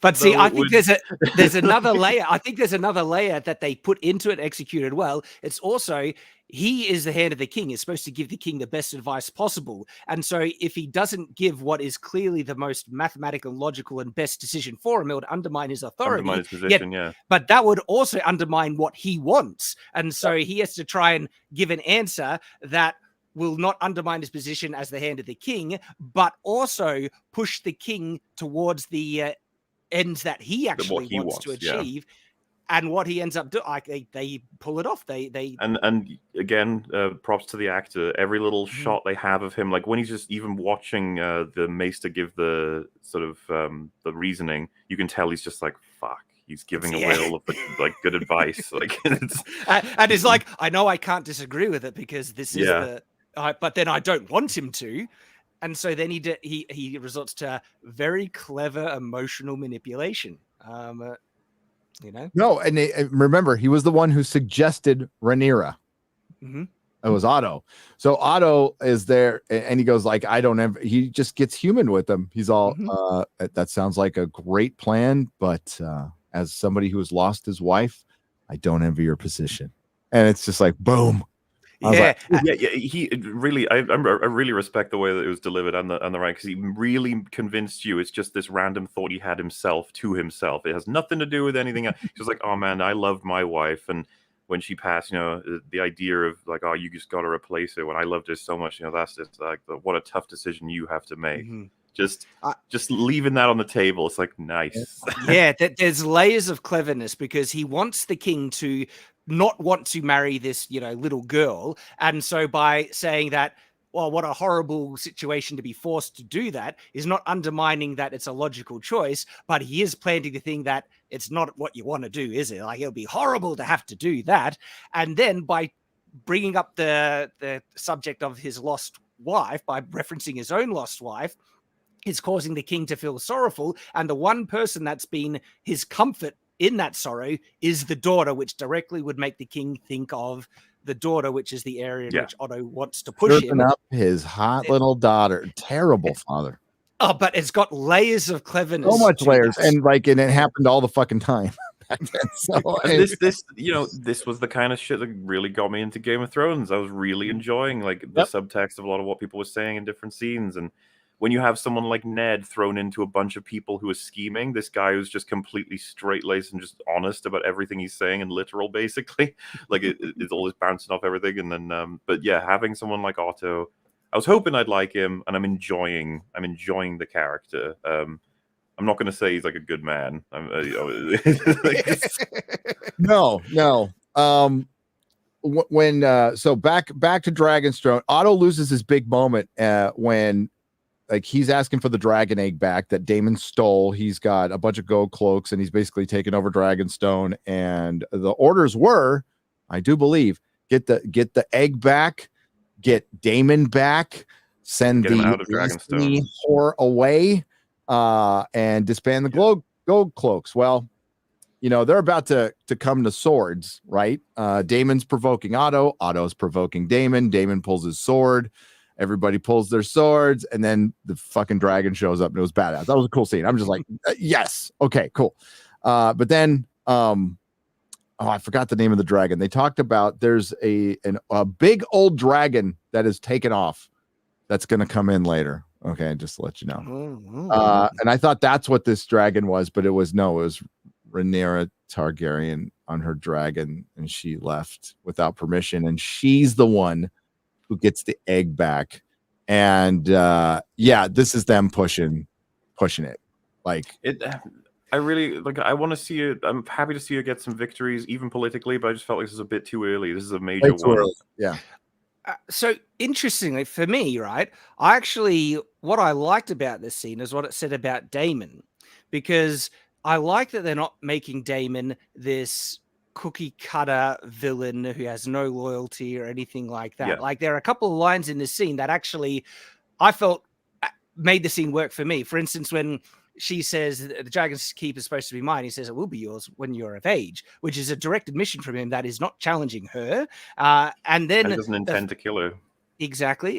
And then when he gives the egg to her as well, to me, that was something that he would never have done to Otto, but he respects her enough and even likes her. We know that there's a relationship there to show that. And so to me, it wasn't necessarily a win for her, but it was building his character to show that he's not a complete, douche. He does have concerns. And there's another line at the very end when, he says, I can speak against my brother. No one else can. Like, he's basically, don't diss my brother in my presence, right? Or he has those layers of, he actually does have a level of care and loyalty to his brother. Yeah. And I like that. I like I agree.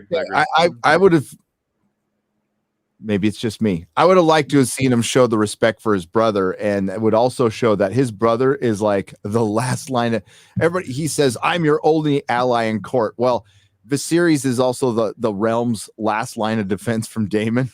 So and I think that might have keep it, because he's not a bad guy. Well, not in the sense of like a mustache twirling villain. There's none in Game of Thrones.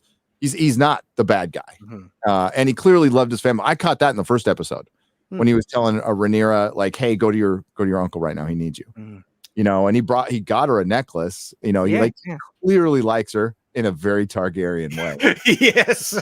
Yep. I got that. Yep. Yeah. So we'll see. We'll see. It was a big change that I rolled my first reaction was eye roll. It was, oh, God. But like, that's Hollywood's fault over the last 6 years too. And I'm just going to call it out. I could be wrong. If I'm wrong, I'll admit it. I don't care. Could be that the following episodes make me feel like this was a good choice. Could be that I felt like it was, we need to take more time with her learning and growing as a political sort of, entity. But we'll see. The Fallout show, I don't know anything about the video game, but I know it's Lisa Joy is involved, and Jonathan Nolan, who just fucked up Westworld 6 Ways to Sunday. So I wish you all the best. I hope it's great. My son was pissed. He's totally in the Fallout. So it's probably disconnected from the people making games and everything like that, but Fallout fell off so bad with Fallout 76, and Bethesda has been screwing up so much. I have no real hope or like, if it's good, great. At the moment, there's no goodwill with Fallout with me at the moment. So I think that like the actress playing the young Rhaenyra, I think she's pretty good. She's not like great, but I think she's pretty good. Allison's fine. I mean, the standouts now are, it's Patty Constantine, Rafe Fiennes. Is that how you say his name? Guy playing Otto? Oh no, Reese Fiennes. Okay. I don't know the actors. Who are the characters? Otto. Otto Hightower, the Hand of the King. Otto? He's the second son. Okay, so he is not the Lord of the High Tower, which they mentioned in the first. So that's, how do you say that name? Welshman? I can't say that. So, just Reese. Reese. It's Reese. Yeah. I fucked it up in my video. I don't care. Reese. How do you say his last name? As far as I know, is Efons. Okay, Reese Efons. I'll try to keep it normal. Just have a fucking normal name, dude. Hey, I get one Welsh guy in something for the first time ever. You gotta respect it. You guys all talk like you're drunk. Reese I love the Welsh accent. I think it's great. I can't do it. Reese Efons sounds French. Oh, but he's going to be great. Finding words right now. So he's Welsh, Gary. Good luck. Yeah. If I hadn't have pronounced my name for all of my last name, none of you would get it. None of you. But that's fine. Also, so Patty Constantine is Viserys, very good. And then Matt Smith just owns this fucking show. He elevated the level of the show the minute he showed up. So we have his Lysine prostitute, Maseri, or Lady Misery, or the White Worm, and she will later. She's not gone forever. Now she does. Could I jump in? Yeah. Just before we go too far on, because we were talking about a possible kind of girl power scene and stuff like that. Yeah. I wanted to get your thoughts on the scene that's usually referred to as the bigger one, because it's in the trailers, where we see that line where, men would rather see the realm burn over having a woman seated on the Iron Throne and stuff. To me, that line actually came off very in line with the character, and more so because she was trying to manipulate the princess, and her intent is to estrange the princess from the king. Yes. And by ceding that line to her, that's what her intent is. And so she might not even believe that. That's just her trying to screw with the other character so the king would marry her daughter.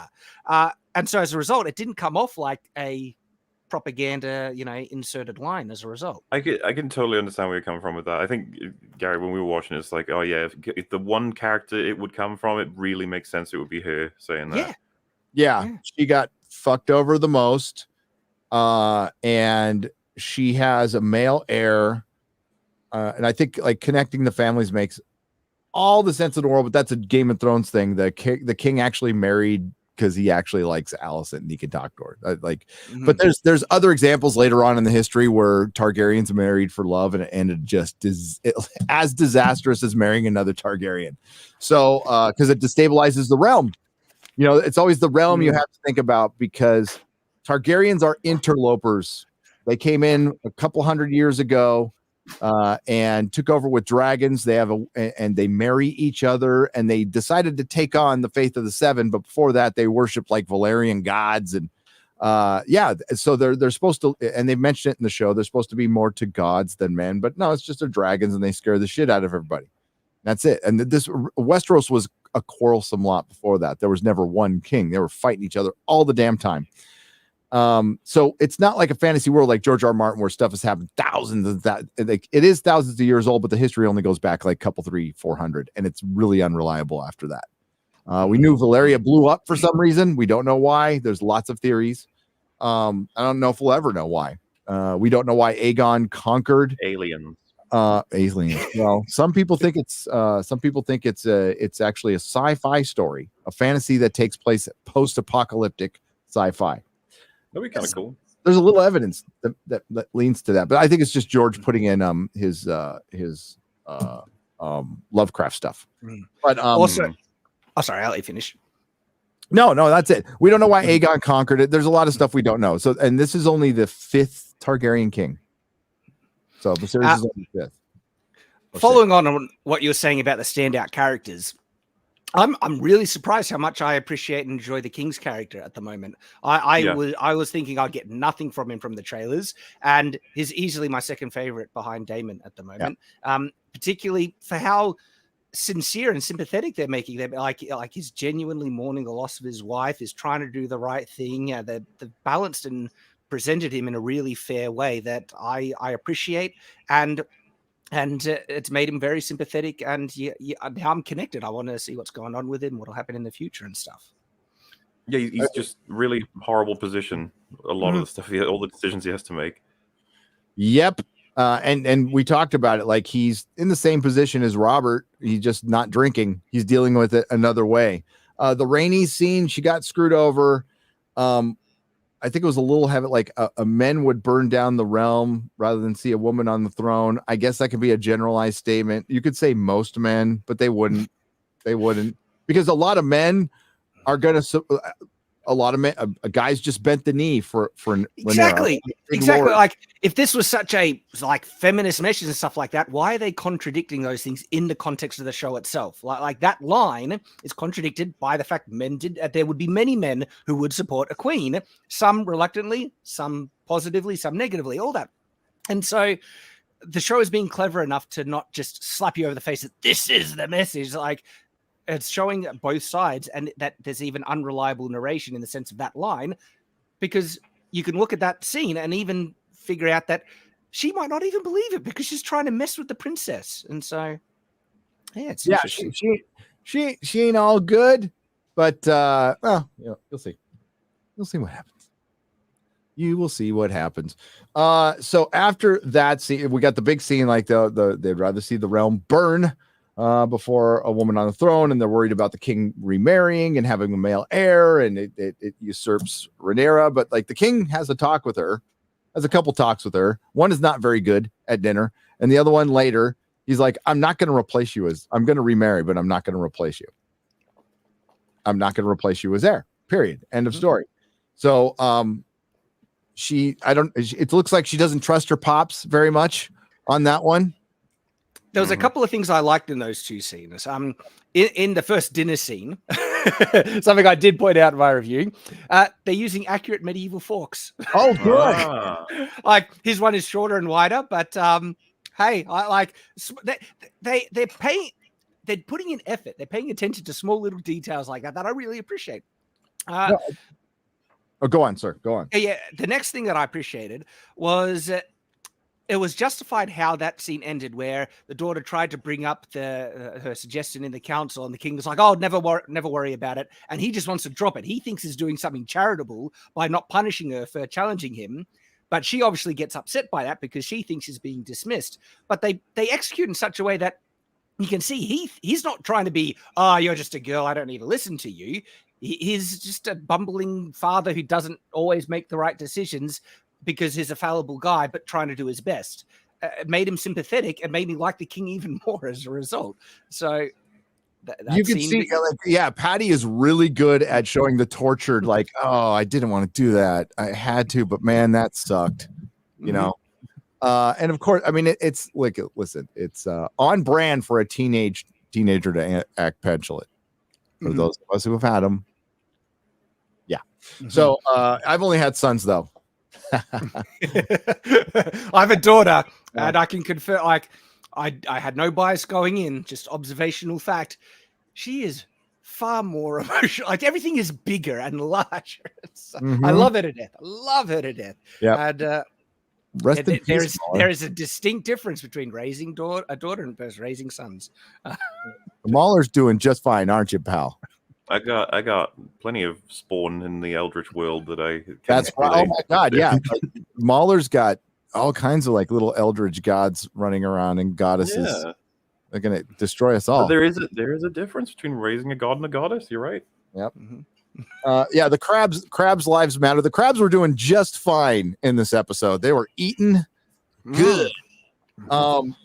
Yeah. So the other scene you mentioned, which was the second discussion between him and the daughter. I think I felt that was a good scene. It was the daughter trying to show support for the king. This was the deciding, like, the king was basically saying definitively, I need to marry for the good of the realm. And he says, I don't want to. I miss your mother. I'll never love anyone more than your mother. I love those lines. It made the king again even more sympathetic. He truly did care about his wife. And if they were trying to do this whole man-hating narrative, they wouldn't have like lines like that, where this is a truly devoted husband who loved his wife. His heartbroken, she's gone, but now he needs to, do it for the kingdom, basically. Are you suggesting this is better than She-Hulk? Oh man, that's night and day. Dare you? Like women. Why women, Chad? It's funny, right? I of course they couldn't have set this up, but the fact that so much of the other media that's out at the moment is so crap, it's just making this show look better and working. It's making it look so good. It's like having a 5-star meal at like Denny's. You're like, holy shit. Like I'll get annoyed at a couple of things. There'll be some cringe dialogue, but then there's good scenes that I'm interested in. My biggest complaint about the show is it's slow. That's right now. It's paced very slow, especially at the first half. MauLer, I was like, God, we're halfway through the fucking show. Come on, okay? Yeah, get it. I could just see some. Hey, we paid a lot of money for those sets. You keep that on that scene. Light every candle. Go. And maybe we'll appreciate it later. Maybe we'll. I'm trying to think. It's like, am I being too unfair? Like, how did Game of Thrones go? And it's like, wasn't episode 2 of Game of Thrones, they were already on the road to King's Landing, weren't they? It was way more fast paced. Game of Thrones season 1, people were like, this is better than season 1. No, it's not. The first episode of Game of Thrones is fantastic. Like, honestly, I think your perception going into it plays a big role. I was watching Friday Night Tights, and it was Ryan that mentioned his second viewing of the Batman and how it was much slower for him the second time round. And I've experienced that as well. Depending on my own view or perception of things, really affects on how engaged I am in terms of the pacing specifically. And that might be affecting my own thing because it was the first viewing. If I watch this again, I probably would feel it's much slower. But because everything was new, all the political intrigue I was hearing for the first time, I just enjoyed it as a result. It's probably because I read the book, and I've tried to be a book snob. Like, you don't need to read the book on this one. It's a history. So I think Ryan made a great. Speaking of my baby boy, Ryan made a great analogy today on his live stream. Was it's like reading Wikipedia. It's like reading Westerosopedia. That's all it is. I mean, it's not terrible. The audiobook is good. It's better than like actually reading the book. If you're driving on a long trip or something, it's fine. But no, it's nowhere near as good as like George's dialogue, man. That's like, I'm a character driven guy. So like MauLer and I brought this up. Like, the most important thing about this fucking show, whatever changes happens, is we got to have characters that we care about. And we already loved Ned Stark in the beginning, and and Jon Snow and Daenerys and Jorah and Tyrion, like right off the bat, so we had multiple characters we were already invested in by episode 4. Now, my experience with Game of Thrones was I was in LA, I knew it was coming out, watched the first episode, loved it, forgot about it for 3 weeks. My wife called me back and said, you got to watch this show is everything you love. So I watched it all in one night at Technicolor, up to 4 episodes, and it felt like a movie, and it was perfect, and it moved so good. And I didn't care about I didn't even notice. It looked great to me back then. So I'm sure now it would look, cheap, like a little cheaper, but no way. I was like locked in after 4 episodes. It was like, I'm like, this is my favorite thing. I'm buying everything from this show. Everything. I want every action figure. I want every soundtrack. I'm buying it all. So I was all in.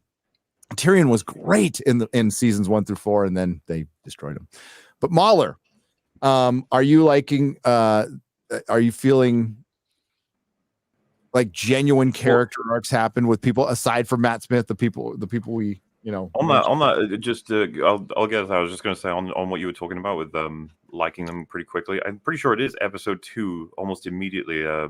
Tyrion's like had a whole night of just fucking around, drinking, all that stuff. He finds out what's happened to Bran, and then he's just like curiously, and we know he's related, so he's got to be loyal to the Lannisters. We can already understand that. And he's and you have, I think Jaime says, in relation to being a cripple because of what happened to Bran, he's like, oh, give me a good clean death, So you already get, which is really interesting to think about when you get to season 3. And then you get Tyrion saying death is so final, whereas life is full of possibilities. And he says, I hope the boy does wake. I'd be interested to see what he has to say. And then it just, shows Jaime, and he's like, there's times you make me wonder whose side you're on. Which is, it's just like, oh man, there's so much going on. We're at episode fucking 2. Like, it's great. Such good writing, man. Yeah. And so to compare, I think that, what we were saying is we really want to have people to get bound to. I'm not like as satisfied as I would have been with Game of Thrones, but I'm trying not to compare here. It's like I'm invested in Otto, I'm invested in Damon, I'm invested in the King, and there are some other characters. I'm like, you grow and you climb in the ladder as well. So as long as we keep this up, I think we'll be okay. We'll have to see how it rolls out, but I think there's enough here that I'm binded to keep. Let's say, for example, for some reason the internet is destroyed and I can't possibly review this with you guys anymore, would I continue watching it? I think the answer is yes. Ah, there you go. Yeah, I feel the same way. I mean, I don't mean to be Debbie Downer here, but this all still leads to Game of Thrones. Yeah. That's the biggest problem. So where do they end it? Do they just focus on this story and try not? I mean, that's been answered already. That got answered at the end of the first episode with the A Song of Ice and Fire and that radical change, having Aegon have a dream of the long night. And I just don't think you needed to do that. I understand why they did it. And I still do think partially it's a spoiler. That's something George told them that they decided to use for fan service. And I don't think they should have done it. I know it's like some of the normies out there might love the idea of it, but like, where's the payoff going to be in this show? So you just set something up that probably needs to be paid off in this show, but no, it's to connect it to Game which you shouldn't. You're right. Like if someone came into this show with no knowledge of Game of Thrones anything and they heard that, they would be expecting some pretty significant payoff in regards to that. And that's a very good point. It makes it very out of place. I know it's an Easter egg for fan service, but I think if you want people to judge this show on its own without the baggage of Game of Thrones, well, you've just now connected the two in a big way. Yeah, they're bringing it on themselves.Ey're going to use the music. They're going to reference Daenerys. They're going to talk about the Song of Ice and Fire. It's like, all right, we were here. We were all here when like all of us had channels when this all went down, and we weren't like we're not chill. So we listened to the people's voices, and they were fucking pissed.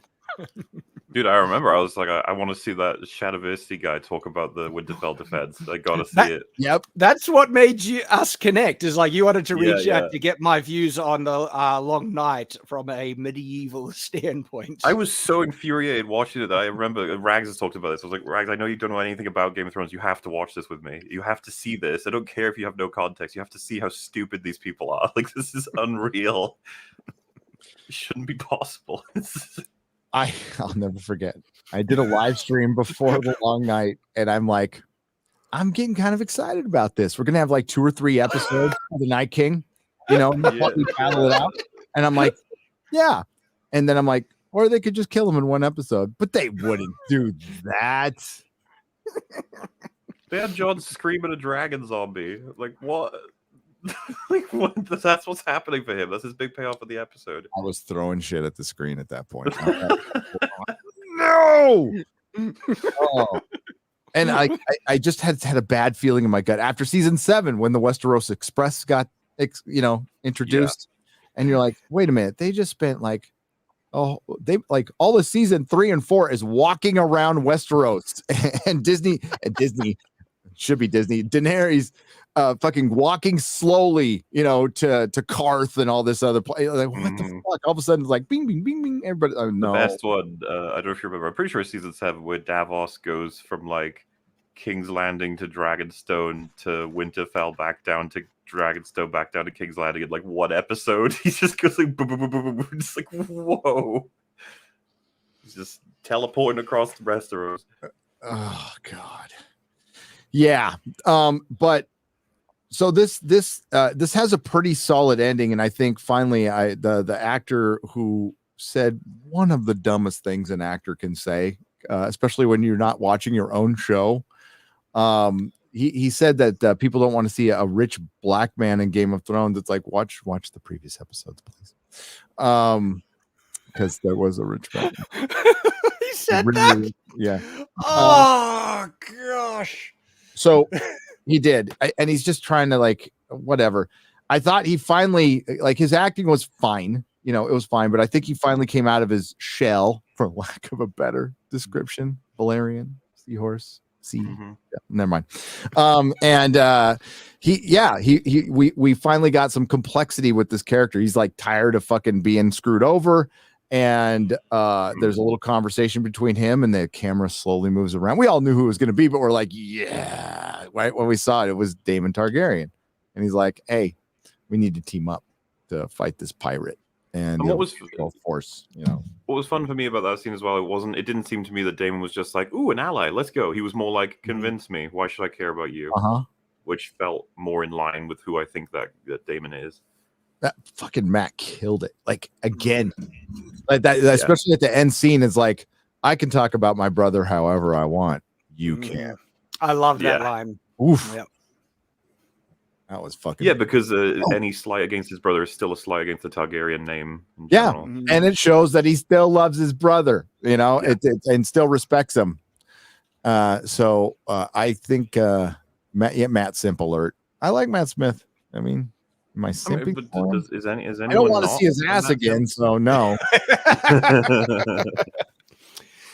He owns the role. His delivery, his charisma and gravitas he brings when he's on screen.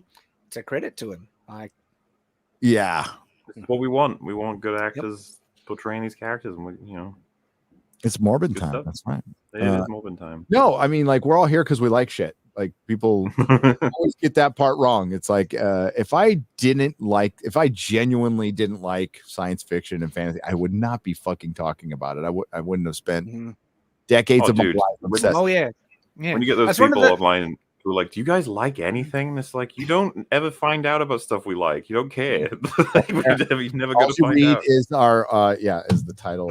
But see, I wouldn't be as so passionately enraged about the crap Disney's doing to Marvel if I didn't love superheroes and the legacy that and everything like that. Same with Wheel of Time. Oh my goodness. Anyway, don't get me started on that. I get it. I'm going to know exactly how you feel in about 3 days. I can't wait. We're almost there, ladies and gentlemen. Yeah, I'm almost there. There's this line of Shad. Have you seen my video? Because I doubt you have 6 hours available in the past few days. I've seen a good few hours of it. I haven't finished it. Because there's this line. I don't know if you saw it, but by the way, it's like, I get to appear in the video. I was like, hey, you do. I couldn't resist when I was watching your video and you said it would be 2 hours. I was like, oh, Shad, it's not going to be 2 hours. But yeah, there's this part where I'm talking when Reed gets shredded. I'm like, I have a moment of like just talking retrospectively about how many times we've seen this now, like a hero that we really like just getting humiliated, and I reference a couple of them, and I start like sort of quick firing them, like for Predator and the franchise, and I just randomly say like they're coming for Lord of the Rings. It's soon. It's almost here. The good news is if you're in the States anyway. Regal Theaters are doing a screening of the extended editions Monday, Tuesday, Wednesday. Check your local Regal. It's $5. $5. I'm going to see Fellowship tomorrow night. Can't wait. And I own a home theater. I still want to see it on the big screen. Can't wait. That'll cleanse the palate a little bit. Although, I mean, yes, I'm surprised as we all had low expectations. Like, we'll check out this House of the Dragon thing. It's probably gonna suck, like everything else does. But out of Andor, She-Hulk, Rings of Power, I know I'm missing a show. Like House of the Dragon, probably gonna turn out to be the best. Could be wrong. Yeah. I mean, this is the thing, right? Out of all of these shows, it also had the best trailer. Okay, in terms of what actual quality was presented in the trailer. So there were signs that, hey, this might not be a dumpster fire. There is nowhere near those types of signs for Rings of Power. It's like all the trailers have been such crap. They almost benefit from the fact that everyone's expecting the same team. Rather, a lot of people might just go in being like, these are the people that made Game of Thrones, right? And it's like, no. But thinking that would lead your bar to be lowered because of what happened at the end. And then it's like, they can skip right over that bar then. You're like, If they, if the showrunners were switched and J.D. Payne and Patrick McCain were adapting Fire and Blood and A Song of Ice and Fire, you'd have Daenerys Targaryen teaming up with Rhaenyra Targaryen and Damon would be gone. That's basically what they're fucking doing right now. It's stupid. Okay, so we're towards the end. Overall, we saw the scenes. They're building up a big battle at the Stepstones, which is going to be no Battle of the Blackwater or oh my god, MauLer, the really great battle at the wall was called The Watchers on the Wall. Watchers on the Wall. Thank you. God dang it. It's been so long. Which is probably the best battle. Oh, so good, dude. So good. Brutal. It's so fucking good. You know, because I rewatched it after the first House of the Dragon episode last week because I was just like, I just want to see it again. What I really loved about that episode, I don't know if you guys remember, Alistair Thorne was like an asshole to Jon basically throughout, but that's the first episode where you start to realize, like, yes, he is, but he's also like one of the best leaders the Wall could have. Like, he rouses the men, he leads them properly. He takes on him and Tormund have a full-on like boss fight. It's great stuff. I remember when I really cared and I was satisfied with what they gave me. That's just great, you know. I know, and you know why he's there, like at the wall. He supported the Targaryens at Robert's Rebellion, and he could have taken a pardon. He said, "Nope, I'll go to the wall." Like, he's just a fucking curmudgeon. But he was he's just stubborn. Yeah. Well, that's the thing, right? Like, I don't even, because obviously it's a pity we weren't all around doing this sort of stuff way earlier, so we could have broken down all of Game of Thrones as it was coming out. That'd have been neat in these little streams and stuff, you know. But like when he is with the Night's Watch betraying Jon, or at least a selection of them, it's like, do you think that was in character after him and Jon, you know, everything they went through? And it's like, kind of, he probably, I could see when he let all the wildlings through the wall, that seems like one of the biggest insults you could ever have to a veteran, like, wall defender. So, you know, there was a lot of interesting things going on. And I remember, also, doesn't he have, like, one of the best, like, last lines before you would execute a man ever? He says, like, it's something to do with, he says something along the lines of, like, I made my decision, you know, with everything I understood at the time, and I think it was fair, and I'd do it again, like right before he's hanged. So it's just he goes out with. Oh wait, what's wrong? No, I'm just thinking about that scene again. Sorry. Do you remember Ollie? Like, the whole internet Ollie. just. I was thinking Ollie and Alistair Thorne dying. Just I mean, it was a good line. Chav reminded me. He said, "I fought, I lost, and now I rest." And now I rest. What a great line to go out on. It was, but I fucking hated everything about everything around that. Just because of Ollie, and then Jon just quits. And I was fine with it, but like just so much stuff I rethink now that I thought like, oh, this is forgivable because they've done other stuff, but then like the more shit came later, and that's like, no, it's not forgivable. Fuck you. So no, dude, I'm with you because like that's all post season 4 where my sort of like forgiveness for the show starts to sink completely because we're really heading into the bad half of Game of Thrones, if you will. Really bad. Really bad. Hey, I'm going to get to some of the people's questions. MauLer, how you doing, buddy? You okay? I'm still alive. I'm going straight to sleep after this, though. I took a nap today, but I had if you guys, it'll be re-uploaded on MauLer, right? The EFAP 200? They're on their way. Yeah. There's okay. A whole bunch of eventually. Had a great time on it last night. Thanks for having me on. I was hanging out. Absolutely, dude. Oh, likewise. Yeah, man. It was heaps of fun. Yeah, because I was gonna say for a second, my brain's cheese at this point, all melted. I was like, yeah, you guys came out at the same time. It wasn't separate times. It was like because we were all talking about the Captain America video, right? Captain America video. Yeah, that poor kid just like I think he gets life wrong, you know. To me, it was just so clearly trying to justify a pre-established conclusion that he was willing to ignore, and he didn't even bother to try and look at the other side of the interpretation. Because that was such straw manning and confirmation bias. It was amazing. Yeah, because there was a take I'd never heard of. Joss Whedon hates Captain America, but I was willing to be convinced. By the way, I was like, yeah, it might be. I mean, if the video was Joss Whedon hates America, I would have believed Captain America. Matthew Hammond for $5 on the donation side, avoiding Mama Susan. I appreciate that. Why are showrunners virtue signaling instead of just talking about their production of the show? And when prompted about diversity, inclusion, and diversity, inclusion, and equity, they say you will need to watch and find out. Just say that. That's all they need to say. I've talked to a couple of creatives behind the scenes who like are nice and who've been asking a lot of questions. And that's the first thing I tell them when you go in this. I mean, like if you're genuinely asking, you're going to get a lot of dumb fucking questions from the access media. Just answer them like really just I'll let my work speak for myself. And you will find you offend no fans at all. Yeah. The less you say, you offend no. I know that they feel like they need to say something. And quite frankly, that's the manipulation of the access media. And that's why I'm very happy they're losing power. Sorry, you're going to say something, MauLer? Oh, well, because on that point, remember you were bringing up earlier, like the difference between a show, I think you said like a showrunner and someone who's just sort of, they just want to shove their shit into all of it. I was thinking about this with like the difference between, I don't want to be too gatekeepy and be like they're not an artist or a creative or whatever, but you know, like the whole Danny forgot all that shit. Yeah. Like when you look at behind the scenes stuff and you're like, you know, what did you think? Like, what was the production behind blah, blah, blah? And they go, oh, you know, we had to make sure we nailed this, because the character's on this journey and this has to happen. But then they have made, you know, that versus someone like, hey, I'm sorry, he's on my mind. Michael Waldron literally being like, I don't know what I was doing with the script. Like that's like a quote from him. Like, what do you mean? Why is this happening? What? What about what's the writer She-Hulk? Jessica Gao.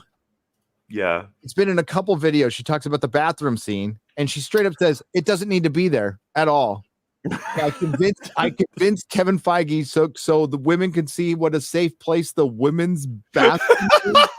Because nothing bad has ever happened in a woman's bathroom. You know what sex I've had with women in women's bathrooms? I mean, you know, a lot.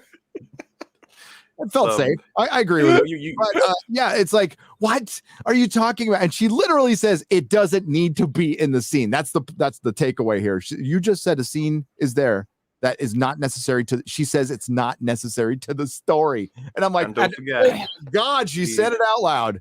Holy shit! The famous quote, like everyone reacted to, of like, we don't know how to write law stuff, but we're just like, why would you?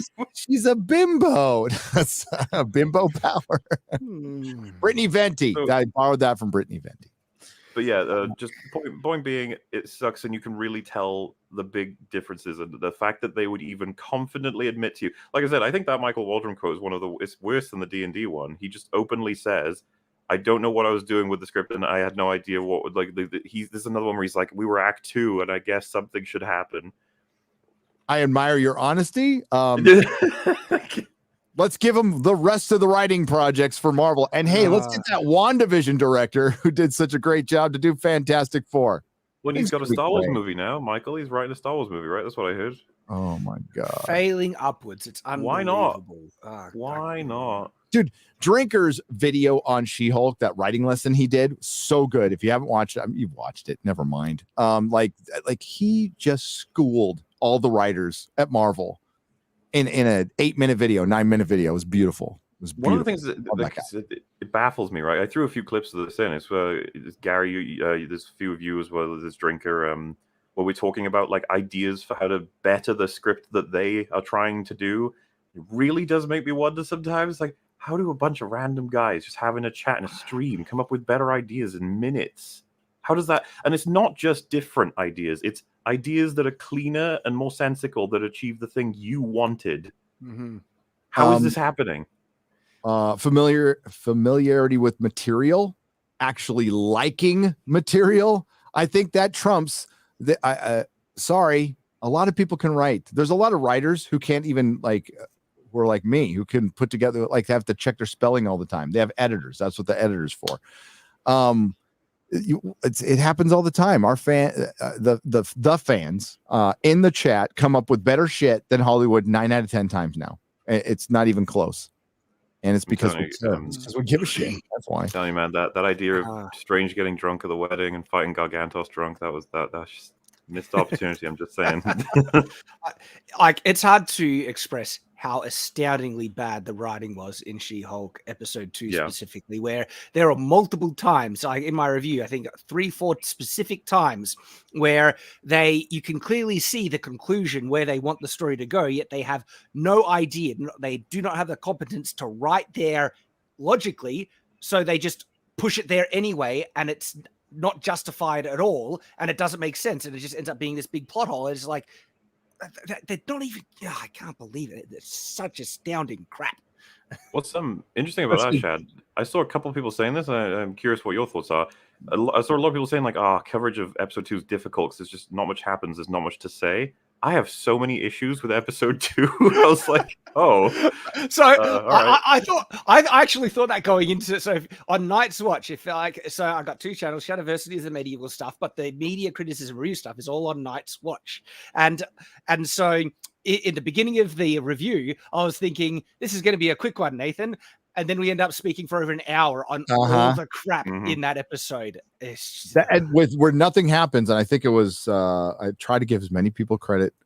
I'm reviewing it at the end of the season, so I'm not going to do episodic. So I watched Thoris Unlimited, and he made a great point. This is 2 acts. This is 2 acts, not 3 acts. It's a 2-act fucking show. Or like, was it MauLer? No, it wasn't MauLer. It was Drinker who made that point, but Thoris made it as well. So 2 people caught on the same thing. It just fucking ends. It abruptly ends in the middle of a fucking story, and you can tell that this was probably just a repurposed fucking movie, or Disney just doesn't know how to make TV, or they don't care. If you subscribe to Disney Plus, which I do not, you are being ripped off. 22 minutes and 35 seconds of nothing, of absolutely nothing. So you juxtapose it with this, it's not even close, dude.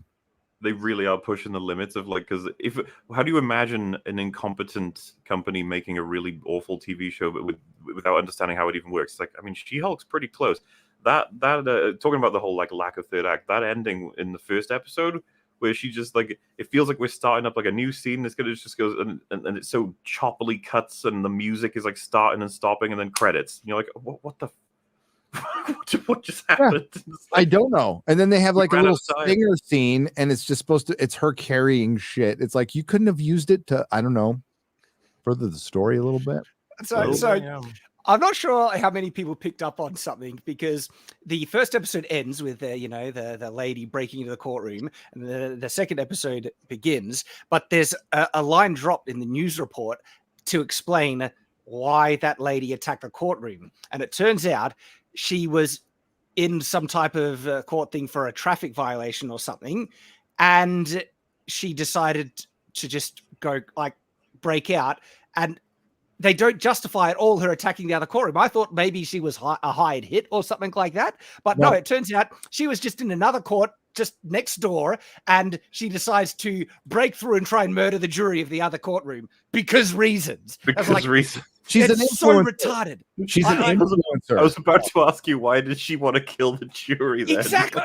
This is one of the exact examples I was saying, where they wanted something. They wanted something to justify She-Hulk using her powers, yet they're so bloody brain dead they couldn't have think of the most easy, justifiable reason to have someone attack the courtroom. They just say, super powered person in next door courtroom that decides to kill people for no reason at all. They're that stupid. But well, they I was gonna say, I'm assuming you guys are the same. Like, I do have a level of good faith where I'm just like, you guys weren't actually on set going, she bad guy, jury good, innocent, she throw thing at them. Like, so you guys weren't at that point, were you? Like, this just no, like the writers are just like, this is silly Billy superhero stuff, and they just try to kill juries all the time in comic books. That's kill juries, you know. So to bring it back to House of the Dragon, which is like, now that we talked about She-Hulk for 5 minutes, though, like you think about House of the Dragon, and it's just fucking we've had this chain, dude. It's like fuck. Yeah. I mean, literally, let's compare the example I gave with She-Hulk. Something that I really liked in episode 2 was that the husband and wife, the House of Valerian, the people with the boats, they go to the king and they say, basically, king, the crown is perceived as being vulnerable, and then they list reasons, and all the reasons they listed were shown in the episodes, and they're all perfectly valid. And so this is a contrast of how to do it correctly, that you have something that you want to establish, and they led to it by the events that already played out and justified perfectly. So when they say you're perceived as weak and the crown is vulnerable, came off absolutely justified, which just strengthened their proposition of marrying their daughter even more so. It had proper foundation, proper setup, and every reason they give was perfectly valid. And what you see in in incompetent writing is oftentimes they'll give something or they'll state something and it's not justified and oftentimes contradicted in the show directly, which is what we see in She-Hulk. It's night and day, the quality on it is. It really is. I mean, like, Disney should be effing embarrassed at this point. They should be embarrassed. Okay, so we've got Pete Davidson from Australia for $5 says, "Hey Gary, I sent you a little something in the post today. Thank you, sir. Appreciate it." Night King 01, good to see you, for $4.99 says, "I don't understand why they're setting up the battle with the steps. Why setting up the battle with the stepstones is taking this long. A lot of meandering. They need to pick up the pace. They really, really do, guys. Because again, without spoiling, there's a lot of other characters we need to meet.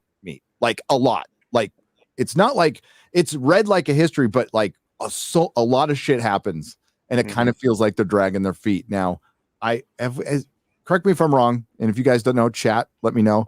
I heard this is going to be probably an anthology show, right? So they'll do 3 seasons of this, 4 seasons, and then they'll go to Robert's Rebellion, Duncan Egg, Aegon's Conquest, if it's a hit, like, because they're unlike Rings of Power, they're going 1 season at a time, and it just got a season 2.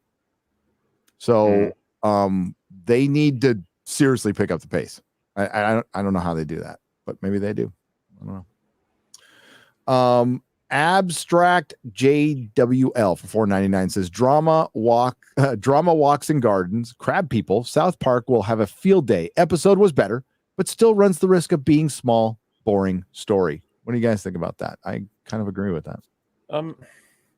I've seen a couple people telling me like they find it really boring. I guess, it's very subjective, right? Like if you're not engaged yet, some of the characters need to win you over.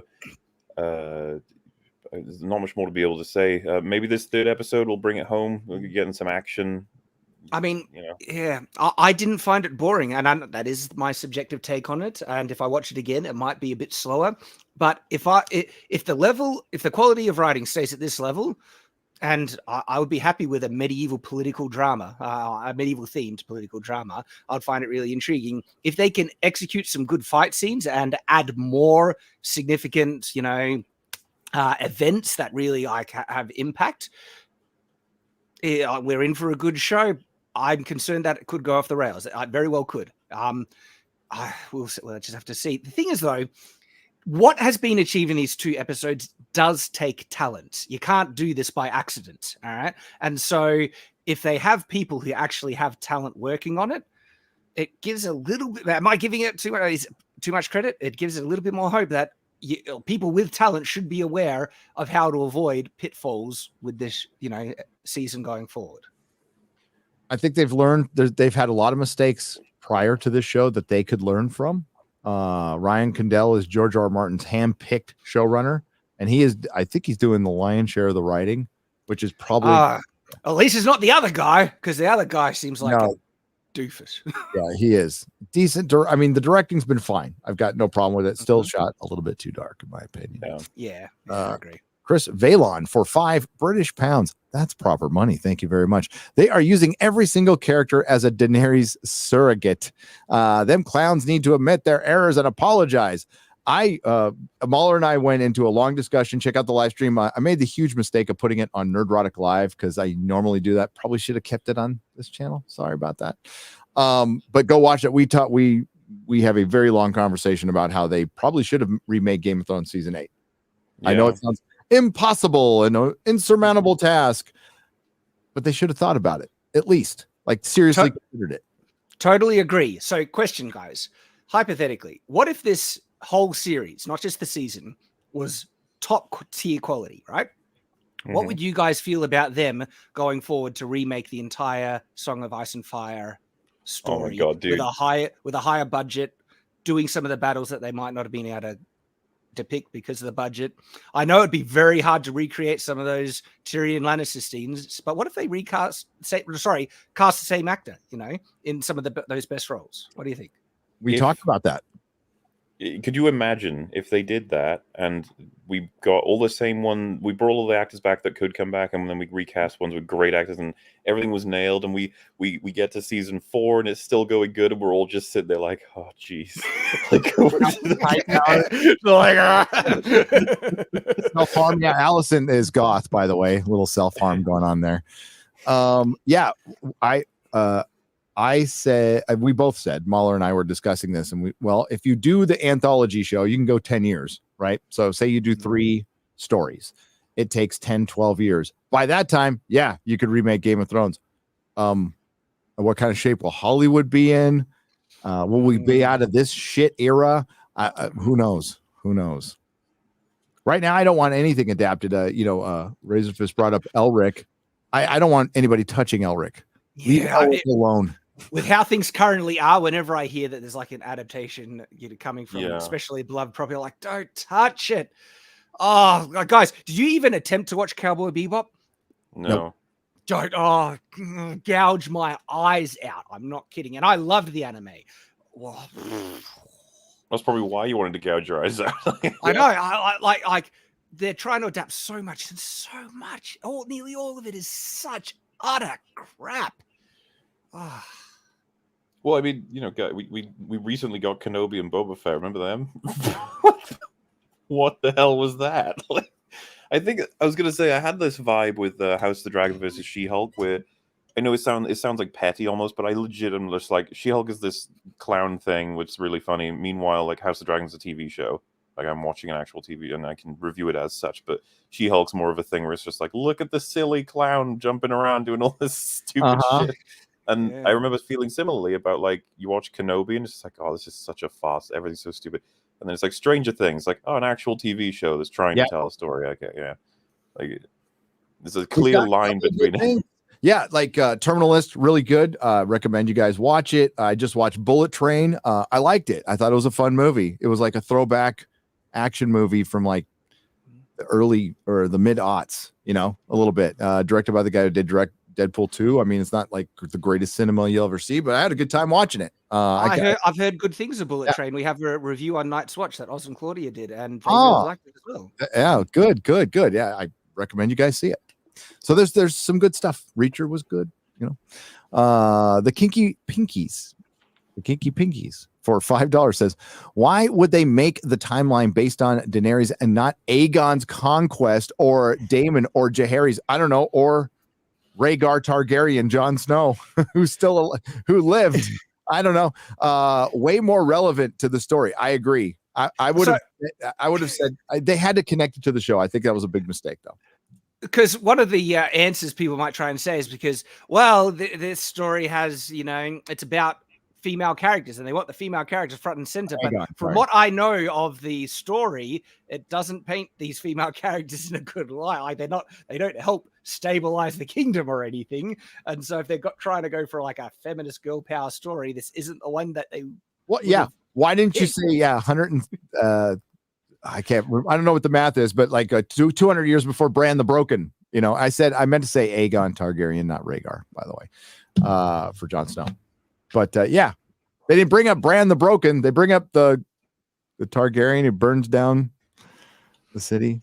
And how again, remind me, MauLer, in the final episode, how many minutes went by without dialogue?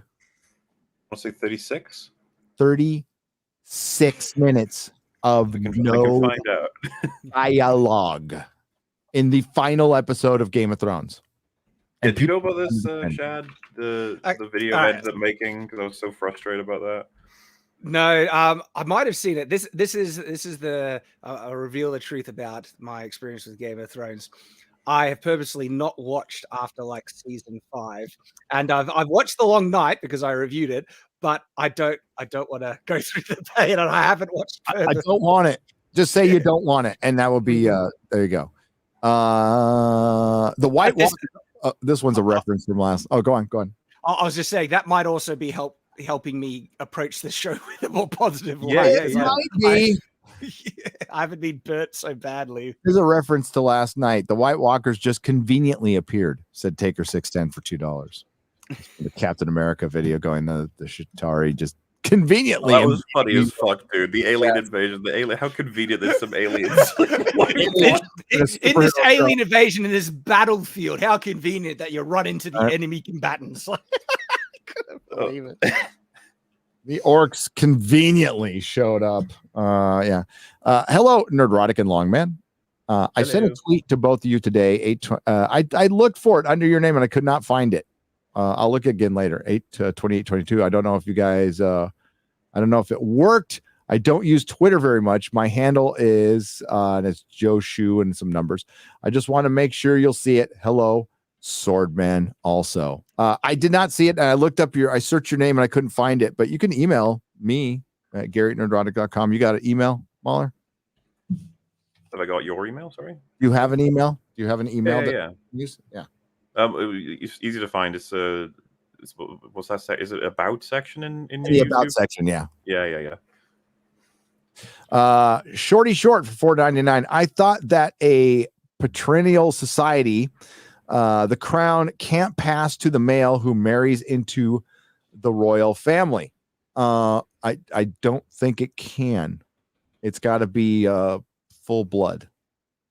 That's why Viserys was a cousin, and he got it. But now it can't get into. Oh, so you're talking about Laenor? Well, he's. Yeah. It doesn't go to him though.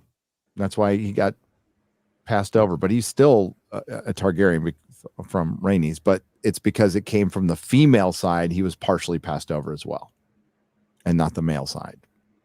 Even though she had a better claim because she was closer to King Jaehaerys. And it's not, I couldn't say the word last week. I can't say it this week. But there's a word for lineage for the proper succession to the throne. Does this make my dress look as?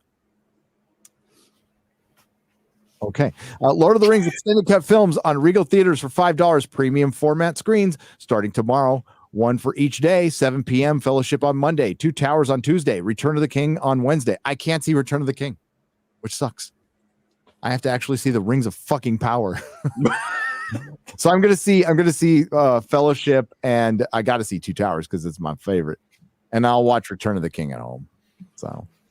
Gary, do you remember when we found out? Were you there when we found out that Drinker only like this year had watched the extended versions or whatever? Yeah, I was there. I was on that live stream, and that was one of the most horrible realizations I've ever had in my life. I was so disillusioned. I had to go to the bathroom and just collect my thoughts for a moment. I still remember when I first saw the extended because it was soon after they came out in I think the first house I was in, and I'd seen the theatrical in cinema and stuff. I was just blown away. I was like, how did you make them better? They were already so good. What is this? I don't even remember what the theatrical cuts are. I couldn't even tell you. I haven't seen them since they were in the theater, and like I'd watch it, a few times and then hit digital bits every day and wait for the extended cut to come in. I'm like 50-50 on remembering what scenes are and aren't in them, but one of the ones I remember because I was just I was a huge Christopher Lee fan when I was younger, and then still when I was older, and knowing they cut Saruman's death scene, I was like, where the fuck was this in the cinema? Like, why didn't you show me this? Like, how dare they? You didn't think that's not in there. There's so much good in there. Such a good scene. Hernandez, a professional association, says for $5, Crabs Live Matter. And then, hey, you hit that like button. Sleepy Joe voice. Come on, man. Hit that like button. Skyrim 96 for $20. Hey, who's all ready for the new show based on Fallout? I don't think anybody is. Yeah. Resident Evil, anyone? It got canceled. It got canceled.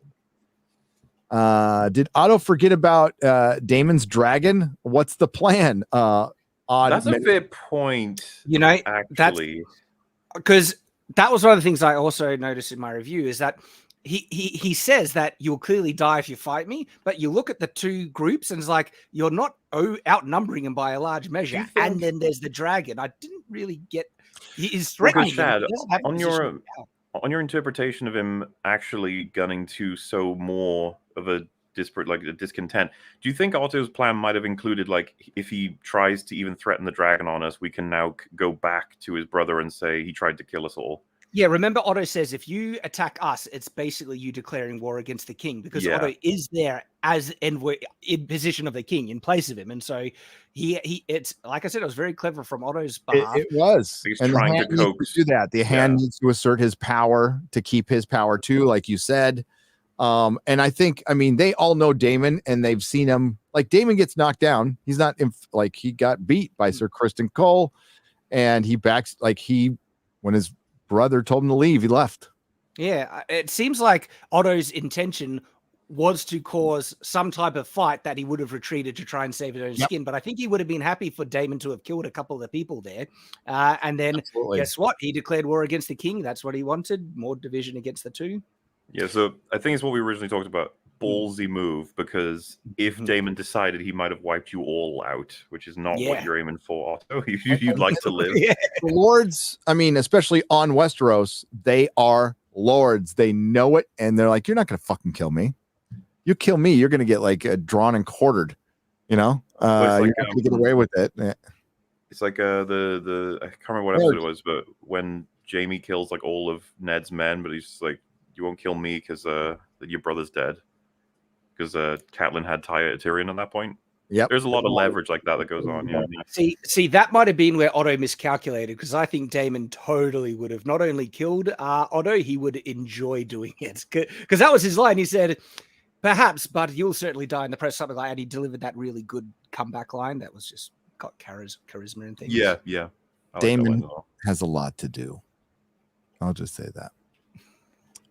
Hey Gary, looking forward to talking metal and punk tomorrow. That 70s rock fan. I'm looking forward to talking to you. 3 p.m. Was that Pacific or I've got the right time. I'll be there. So I'll be on that 70s rock fans channel tomorrow talking about some music.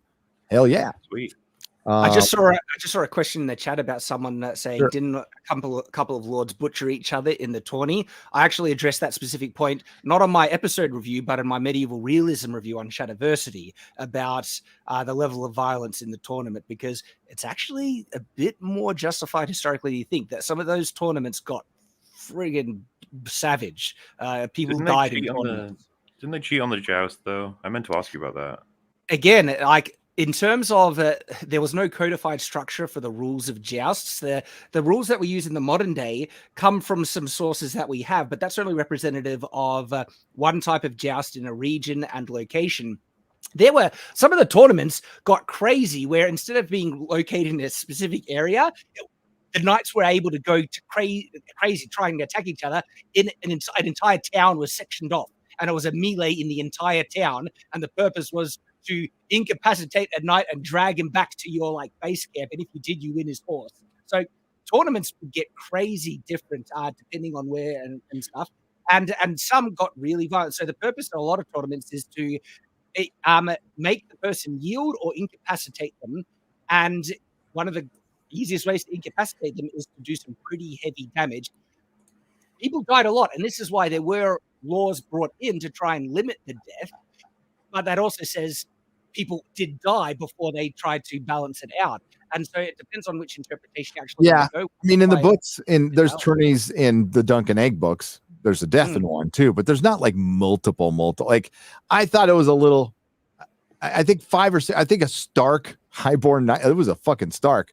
Was it? I missed that one. That would be a problem. I think they get pissed. So I just based on like what I've read in the books and how like some of the houses really don't like the Starks don't like anybody in the South, and the South don't like the Starks.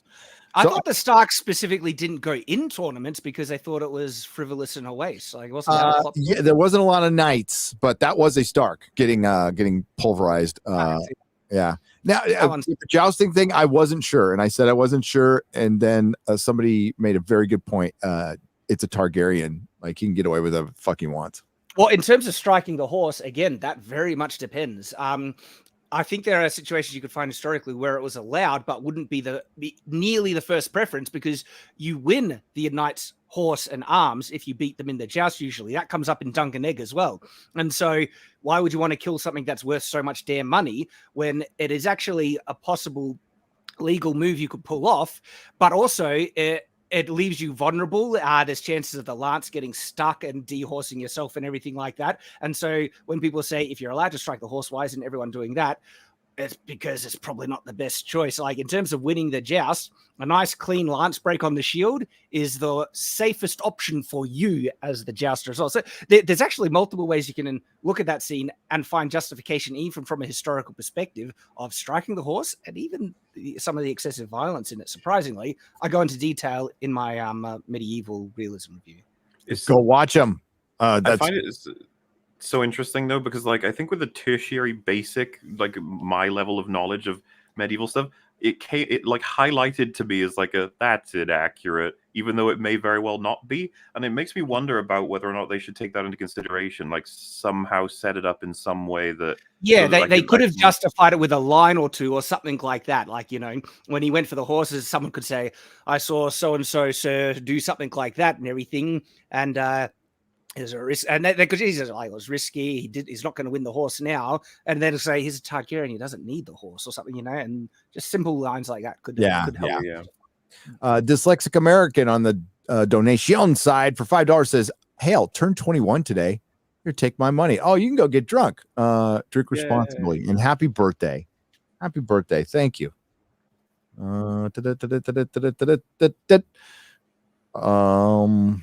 Christopher Miller for $5 says, "You listened to that disc yet, Gary?" Yeah, I did. It was great. I listened on the way back. LOL, met you in Vegas. Dead Mosh. Keep up the great work, dude. I had no problem with it. I thought it was all right. Maybe I'll give a full review tomorrow on 70s rock fans when we do the music thing. Might be a good idea. I love Shad. Awesome to see you, says Trock 754 for $1.99. We love Shad too. He loves you, Shad. Thanks. Thank you guys. Good. I love being here. You guys are awesome. You're awesome. Well, I was actually gonna, not trying to be vain about the three of us or anything, but I think it's super interesting that the three of us together, when you've got Shad being like he knows his history and realistic sort of the aspects and stuff. Gary, you've got a huge amount of lore and knowledge on the thing, and then my hyper focus on I just want stuff to line up with what I'm seeing in isolation. And then all three of us being we're big fans of fantasy. It's a pretty good trifecta for an approach to a show, I think. I think it's great. Hell yeah. Literature Devil, what's up, man? Hey. Says, need a Shad name of the wind stream, LOL. Ooh, I have Name of the Wind right there. That's a custom-made hardcover, by the way. I love Name of the Wind. Name of the Wind's brilliant. Shad's a writer, folks. You got a book. You want to show your book? You got your book right behind you? Right here. Shadow of the Conqueror. Check out, people have really been enjoying it. Just look at the reviews. I'll let the reviews speak for themselves. So that's been awesome. And if you like it's fair to see that doesn't pull punches and will explore even darker themes for the sake of justified storytelling. Yeah. Look. Yes, there is an impaling, but in the character's defense, the guy really did deserve it. He was a butt. And there's an audiobook, correct? Yeah, audiobook done by Michael Kramer and Kate Redding. They are like two of the best audiobook narrators. They did the audiobook for Wheel of Time, which I got right here. They did Mistborn, Stormlight Archive. Yep. It was they're so good. Hell yeah. Gary, strange thought, just because you mentioned that you're going on like a podcast talking about metal, and then you mentioned Wheel of Time. Have you heard Wheel of Time by Blind Guardian? Yeah. I had only recently heard it. That song's amazing. Yeah, Blind Guardian's awesome. I freaking love them. It's just there's always a couple bands that are like, it's like you've never heard anything from them. And it's like, I don't know how. No, I got turned on to them too 3 years ago. It's probably somebody's in the chat right now told me to, they do Lord of the Rings music. I'm all, what? And good stuff. The reason I like Lord of the Rings is Led Zeppelin. That's the reason I got into it. My sister, Led Zeppelin. A friend of mine who was obsessed with Wheel of Time. The whole reason he found them was because he liked Blind Guardian. And then he was like, what did they base this song after? And he was just like, oh my God, this is really good. Wheel of Time has been getting a bad rap because of how atrociously bad that show is. That sucks. Yeah. So much so I've had people reach out to me saying the show turned me off. I never would have looked at the books if it wasn't for my reviews, because I'm not kidding. The Wheel of Time book series, one of the best up there. It's top tier. It's up there with the best fantasy series of all time, right? Wheel of Time is phenomenal. Huge recommendation if people want a good series, long series. Like I've got all the books here. So hours and hours of just great story. Check out the originals. I'm going to be saying the same about Rings of Power. It's like, which it's been good for. A lot of people have been picking up the Silmarillion and reading just the books for the first time. Yeah, I think that's the one good thing. Am I the only one who thought Peter Dinklage would show up in some capacity in House of the Dragon? I mean, they did play his song in episode 2's intro, says Robert Hornibrook. No, I think Peter's done with this show. And I think Peter ruined acting for a lot of smaller actors. Wait, yeah, well, like that was how he pulled up the ladder behind him and he came out with those statements. I think that was do you both know what that's referencing, by the way? Didn't he make statements negative against the super chat? Oh, the super chat. Like what song? What? Yeah, I didn't catch the song that was on. I chat. Correct me if I'm wrong, but I think they're referencing the they did like a cover or something or a meme of the Game of Thrones theme, but it just goes Peter. Oh yeah.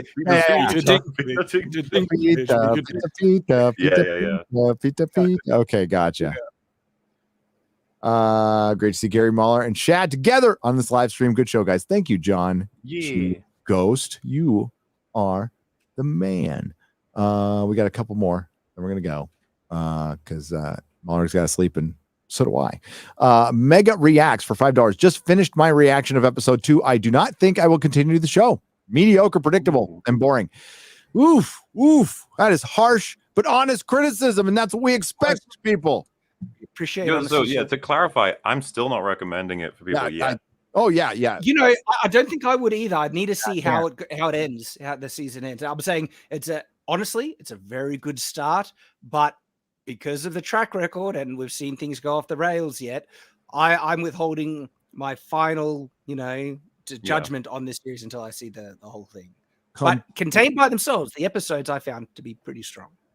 They're strong. I think I read the book, so I can't judge predictable. So the people who haven't read the books, if you're saying that, then that's going to be a problem. There's lots of problems. Pacing is a problem. And impact, like how much the story has tons of stakes, but is it gonna, this is the problem with the prequel. It's always going to be a smaller story. It's always going to be a smaller story. And inherently, and this is a J.K. Rowling quote, they're tragedies. All prequels are tragedies. So they don't have the same zippity-doo-dah good feeling you would have, probably not watching Game of Thrones, but it will give you an idea, like probably how A Song of Ice and Fire will really end as far as theme and tone, we'll say. Theme and tone. Which might satisfy you. In terms of the larger story, I don't know. Like if they execute it well, I could see it being pretty epic, seeing a massive battle between this huge dynasty with dragons fighting in the sky against each other and stuff. Like I think there's some potential to do something pretty of a big spectacle with it. I don't know where it'll go though. Like I said, there's three or four potential great dragon battles. You will get absolutely like that would be awesome. No. Yep. The Master Nader for $5. To answer MauLer's question, fans have spent decades going to bed thinking about the possible cool stories their favorite heroes could take part in. That is true. The thing is, man, like because I'm not even going to disagree at all. I think a lot of our inspiration for wanting to fix and write and stuff is we watched all these stories growing up and we inspired us and stuff. But like, I thought that was why these writers were in this job. That they got inspired by the really great writing. There's a difference between coming up with ideas and being so astronomically dumb that you write some of the most like horribly stupid crap you can imagine. Like this is really mean. I don't like saying stuff like this, but to write something like She-Hulk, you have to be more than talentless. You have to be dumb and stupid to the contradictions and how they miss such blatant errors And it not only goes over the writers, every point of correction, it's so much so that it's in the finished product. It's like, how? I'm sorry. This is not this is not their area. This is, No, they're really bad at what they do. And it's okay to say that. Just watch Bixby and Ferrigno instead. I can even forgive the green sneakers. Says Camberwell Carrot for $5 Australian talking about Hulk. The 70s Hulk is much better than She-Hulk. Oh my God. Joseph Fazio, $4.99. What if Miles Morales was a grand wizard of the KKK? Well, that's the one what if they're probably not going to get around to it, Marvel. Just saying. Yes. Maybe they are trying middle out for writing, John Kennedy, for $2. For the not having the third act. Oh, they did middle out, literally, almost middle out. Speaking moistly for 20 Canadian pesos. She-Hulk is stunning and brave. Us men suck, Slay Queen. She-Hulk was always in control, even when she wanted to kill some dudes for hitting her. Great hero. These woke writers can't write a hero. They write villains. I totally agree. Can only one be remade with Jared from Silicon Valley? Can only one be remade from Jared from Silicon Valley? I forgot where Jared from Silicon Valley, by the way, is awesome. John Kennedy. That's a great show. First 3 seasons. So good. I remember reading something about when you're brought back to life in Game of Thrones, you come back changed. How has John changed, and did he just forget? Paul Turner for $5. Yeah, John is a fire. Well, we don't know if John's coming back. We're assuming that. But Beric Dondarrion is a fire white. So every time he's brought back, he loses a little bit of himself. Yes. George said that. George also said where he came up with his ideas, right? And this refers back to why we can answer these questions. George daydreamed all this shit. So that's what we were on the bus to school. I was daydreaming about Spider-Man and fantasy shit and Conan and stuff. So we always had stories spinning around in our head when we were kids. That answers the question too. Seriously, that's been my experience. A lot of the stories that, I love to work with, I came up when I was on the bus going to school, just daydreaming. Yeah. When I was commuting, even when I got older, when I was commuting, I'd tune out and daydream shit. Speaking moistly, for 50 Canadian pesos. Thank you. I lived in Vancouver Island. We do not catcall. It's considered rude in my culture. Who catcalls? It's not even us evil whites. It's a certain other group of people. If you watch the famous catcall video, it's a certain people I cannot say. People catcall all over the world, though, dude. In Mexico, you get catcalled all the time. My experience is I've never seen it in person once in my entire life here in Australia, or if it exists to me, my own experience is extremely rare. And though I've heard people say, certain girls say, I wouldn't mind being catcalled if it was from a hot guy. If it's from an ugly guy, then no. That's how it always works. Yeah. When they hit 60, they were like, I'd love to be catcalled. That's what the sentence is. I'd love to be catcalled. Have I seen catcalling? Yes, absolutely. But I'm old. I haven't seen it in a long time. But it's been 2 or 3 years since I've been to a big city outside of I guess the big cities like San Francisco, but nobody's catcalling anybody in San Francisco. And San Diego, they don't they did that back in the 80s, but the catcalling was like, hey babe, it wasn't whistling and shit. Well, there are layers to the catcalling in She-Hulk. One, they inflate it so it seems to happen way more than what really seems to be in real life. It's over the top. It's not even done, because even when it is done, it's usually just something real subtle, hey, how you doing, or something like that. And then the other one is sorry, but Jennifer Walters in her normal human form, she doesn't dress or to be the type of woman who would usually get catcalled either. There's those layers of just. She's a mid. She wouldn't get catcalled that much. Sorry.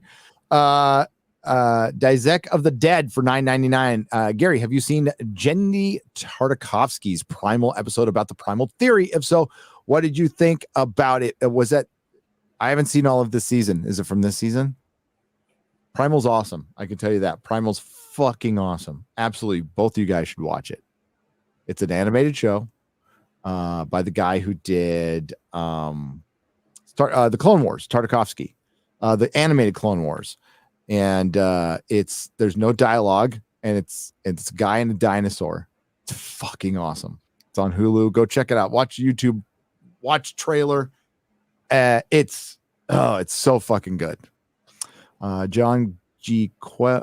Ghost. I read that one. Am I the only one who thought Peter Dink? I read that one. Medieval Times, the restaurant and tournament is a better representation of Tolkien's work than the Rings of Power. I love Medieval Times, by the way. Love it to death. Do you guys have Medieval Times where you are? Probably not. I think there might be one in Queensland. I'm not sure if I could enjoy it. It might give me an aneurysm. I know they try. I'm glad that they're bringing medieval culture into a popular kind of, way of presenting and stuff. To say I've just seen errors. Let's just say I've seen errors. I bet you have, but you get to eat fresh meat off the bone. Robert McDonald for $50 says, "Come on, guys. What's the worst that could happen?" Oh, never mind. Yeah. Thank you. It can always get worse. I've been catcalled, but I grew up in a ghetto, and it was always a hooker. Wish normal ladies would catcall me, though. Says Canadian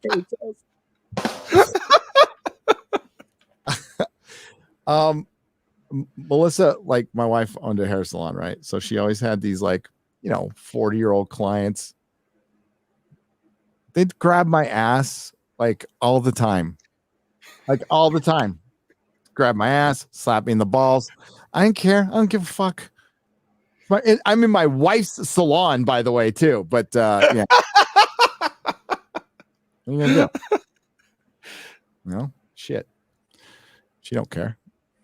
Okay, we're gonna wrap it up, guys. We've been here for 2 hours and 39 minutes. That's about an hour and 9 minutes longer than I intended. But I was having so much fun. The chat is great. Look at that. House of the Dragon needs a British guy in a wheelchair. I suggest Stephen the Horking.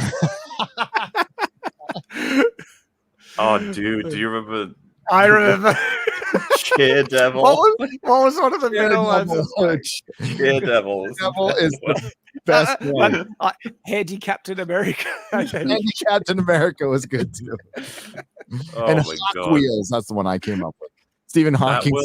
Stephen Hawking's superhero name, by the way. That's what we were trying to think of last night. So that's 100 part 2. It'll be out eventually, but I think you can find it unlisted right now. That's just me, these two, and several others having a bit of fun, you could say.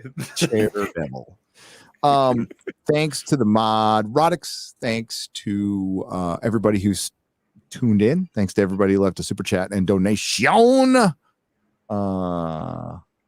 I was catcalled by a hooker after running into Ryan in the strip in Vegas last week. Hail Fellowship, and I'll see you in all Orlando. Oh yeah, they was that catcalled, or is it they want your money? I don't know. It's not sexist if it happens to a guy. That's the standard, though. The hookers, it's great. I was with my wife the whole time, so they did not mess with me. It was great. Hey, I would catcall you guys. Oh, thanks, pal. I'd catcall you too. Oh, I'd objectify the hell out of you guys and the I would be so offended. I would just. Would you be? I hope so. Be offended. All right. I'm gonna offend you so much. Again and again. So much. The chat says meow. Okay, we're gonna end it. Hey, thanks. We'll be back next week. Shad, you are awesome, dude. Please tell the fine people where they can find you if they haven't found you already. All right, Night's Watch is my primary, review criticism channel, doing episode reviews for She-Hulk, for of course House of the Dragon. We'll be doing Rings of Power and or all the ones that deserve being called out for being crap, but also if it's good, hey, there we go. So that's the main one. If you want to medieval interest where I explore the intersection between medieval realism and fantasy, I have Shadiversity. I do a realism review of episode 1 of House of the Dragon as well. And yeah, those are the ones. You can check out my novel, Chronicles of Everfall, Shadow of the Conqueror, making media and stories good, like hopefully making culture, as they say, but also that I've always wanted to be an author and writer. Now you are. How rad is that? That's so cool. Man, dream come true. It was a pretty amazing thing, actually. Hell yeah. I mean, just like personally satisfying. Like I wrote a book, I was creative, and I finished a book, and now people are buying that book. So yeah. Well done, sir. Well done. I mean, couldn't happen to a better dude. Thank you, man.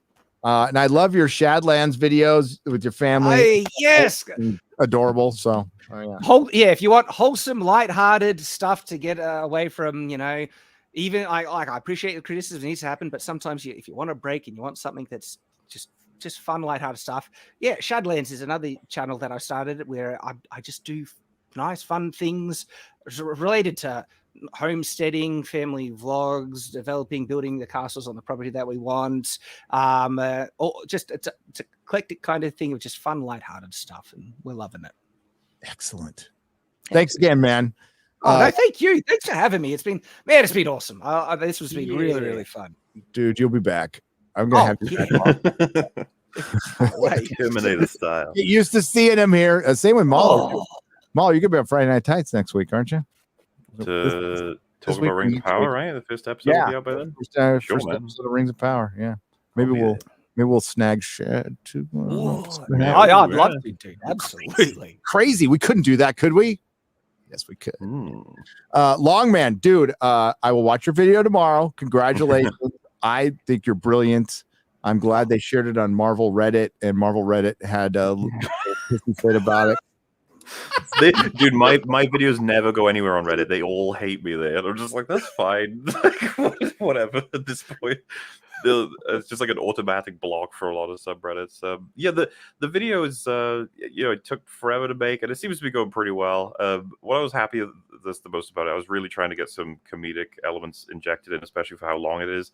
You want to try and get the pacing a little bit better when it's like, hey, do you want to sit in? Some people, because of the premiere, some people sat in for that full 6 hours. That is not a short amount of time. Like that is, dude, 9,000-10,000 people. That's amazing. Even I was surprised with how many people were hanging around for it. That was great. A lot of the I posted some of them to Twitter, some of the clips in there. I'm hoping to make people like laugh while also being like, wow, Multifaceted Man is pretty bad, huh? A little bit. And of course, MauLer is where you'll find the anniversary stream with these fine gentlemen. Had a little bit of a cameo here and there. It was much. You guys were there for quite a few hours, actually. Maybe that is a cameo in long bad hours. I don't know. I just want to say, right? I loved the running gag of you constantly having like a misname for Benedict. Keep changing. Several genuinely made me laugh out loud. Did you use Cabbage Patch, Benedict? Dude. I anybody who's looking for it'll probably turn up whatever name you'd want me to say. There's like 50 of them. Also I've got the plushies are running as well. The me and Fringy ones. Yeah. There's a new set for anybody who missed them. There was a couple people who were like wondering if they'd ever come back. They're currently around. Good old makeship. They're all cuddly. And from what I hear, for rumors, there will be plenty more on the way. They're quite from all kinds of creators. Shad, are you considering ever going to do a plushie? At first, I thought no, but I'm reconsidering. I'm reconsidering. I think I can see totally a cute little Shad with a armor and sword, sword and shield sort of thing. Made for no offense, but you're made for a plushie right there with your costume and everything. Yeah, there might be plushies from people you know. Maybe. Very soon. Oh. Yeah. So thanks everyone again. See you next week, and maybe the show stays good. Stranger things have happened, or maybe it just completely turns to shit. It's not like we've been around here before. Thanks again. Thanks you guys. My next video will be the review of the Rings of Power. That's it. That's going to be my next video. I just dropped a video on House of Dragon episode 1 today. Hey, I made it before the second episode aired, so that's pretty good. And I'll do a video on episode 2 as well. I will. I'm gonna keep doing them. It just feels like my OCD. I have to do it. Watch this at your leisure. If you've come in late or whenever, share it with a friend. Thank you very much and have a good night. Baylor. Bye-bye. See ya.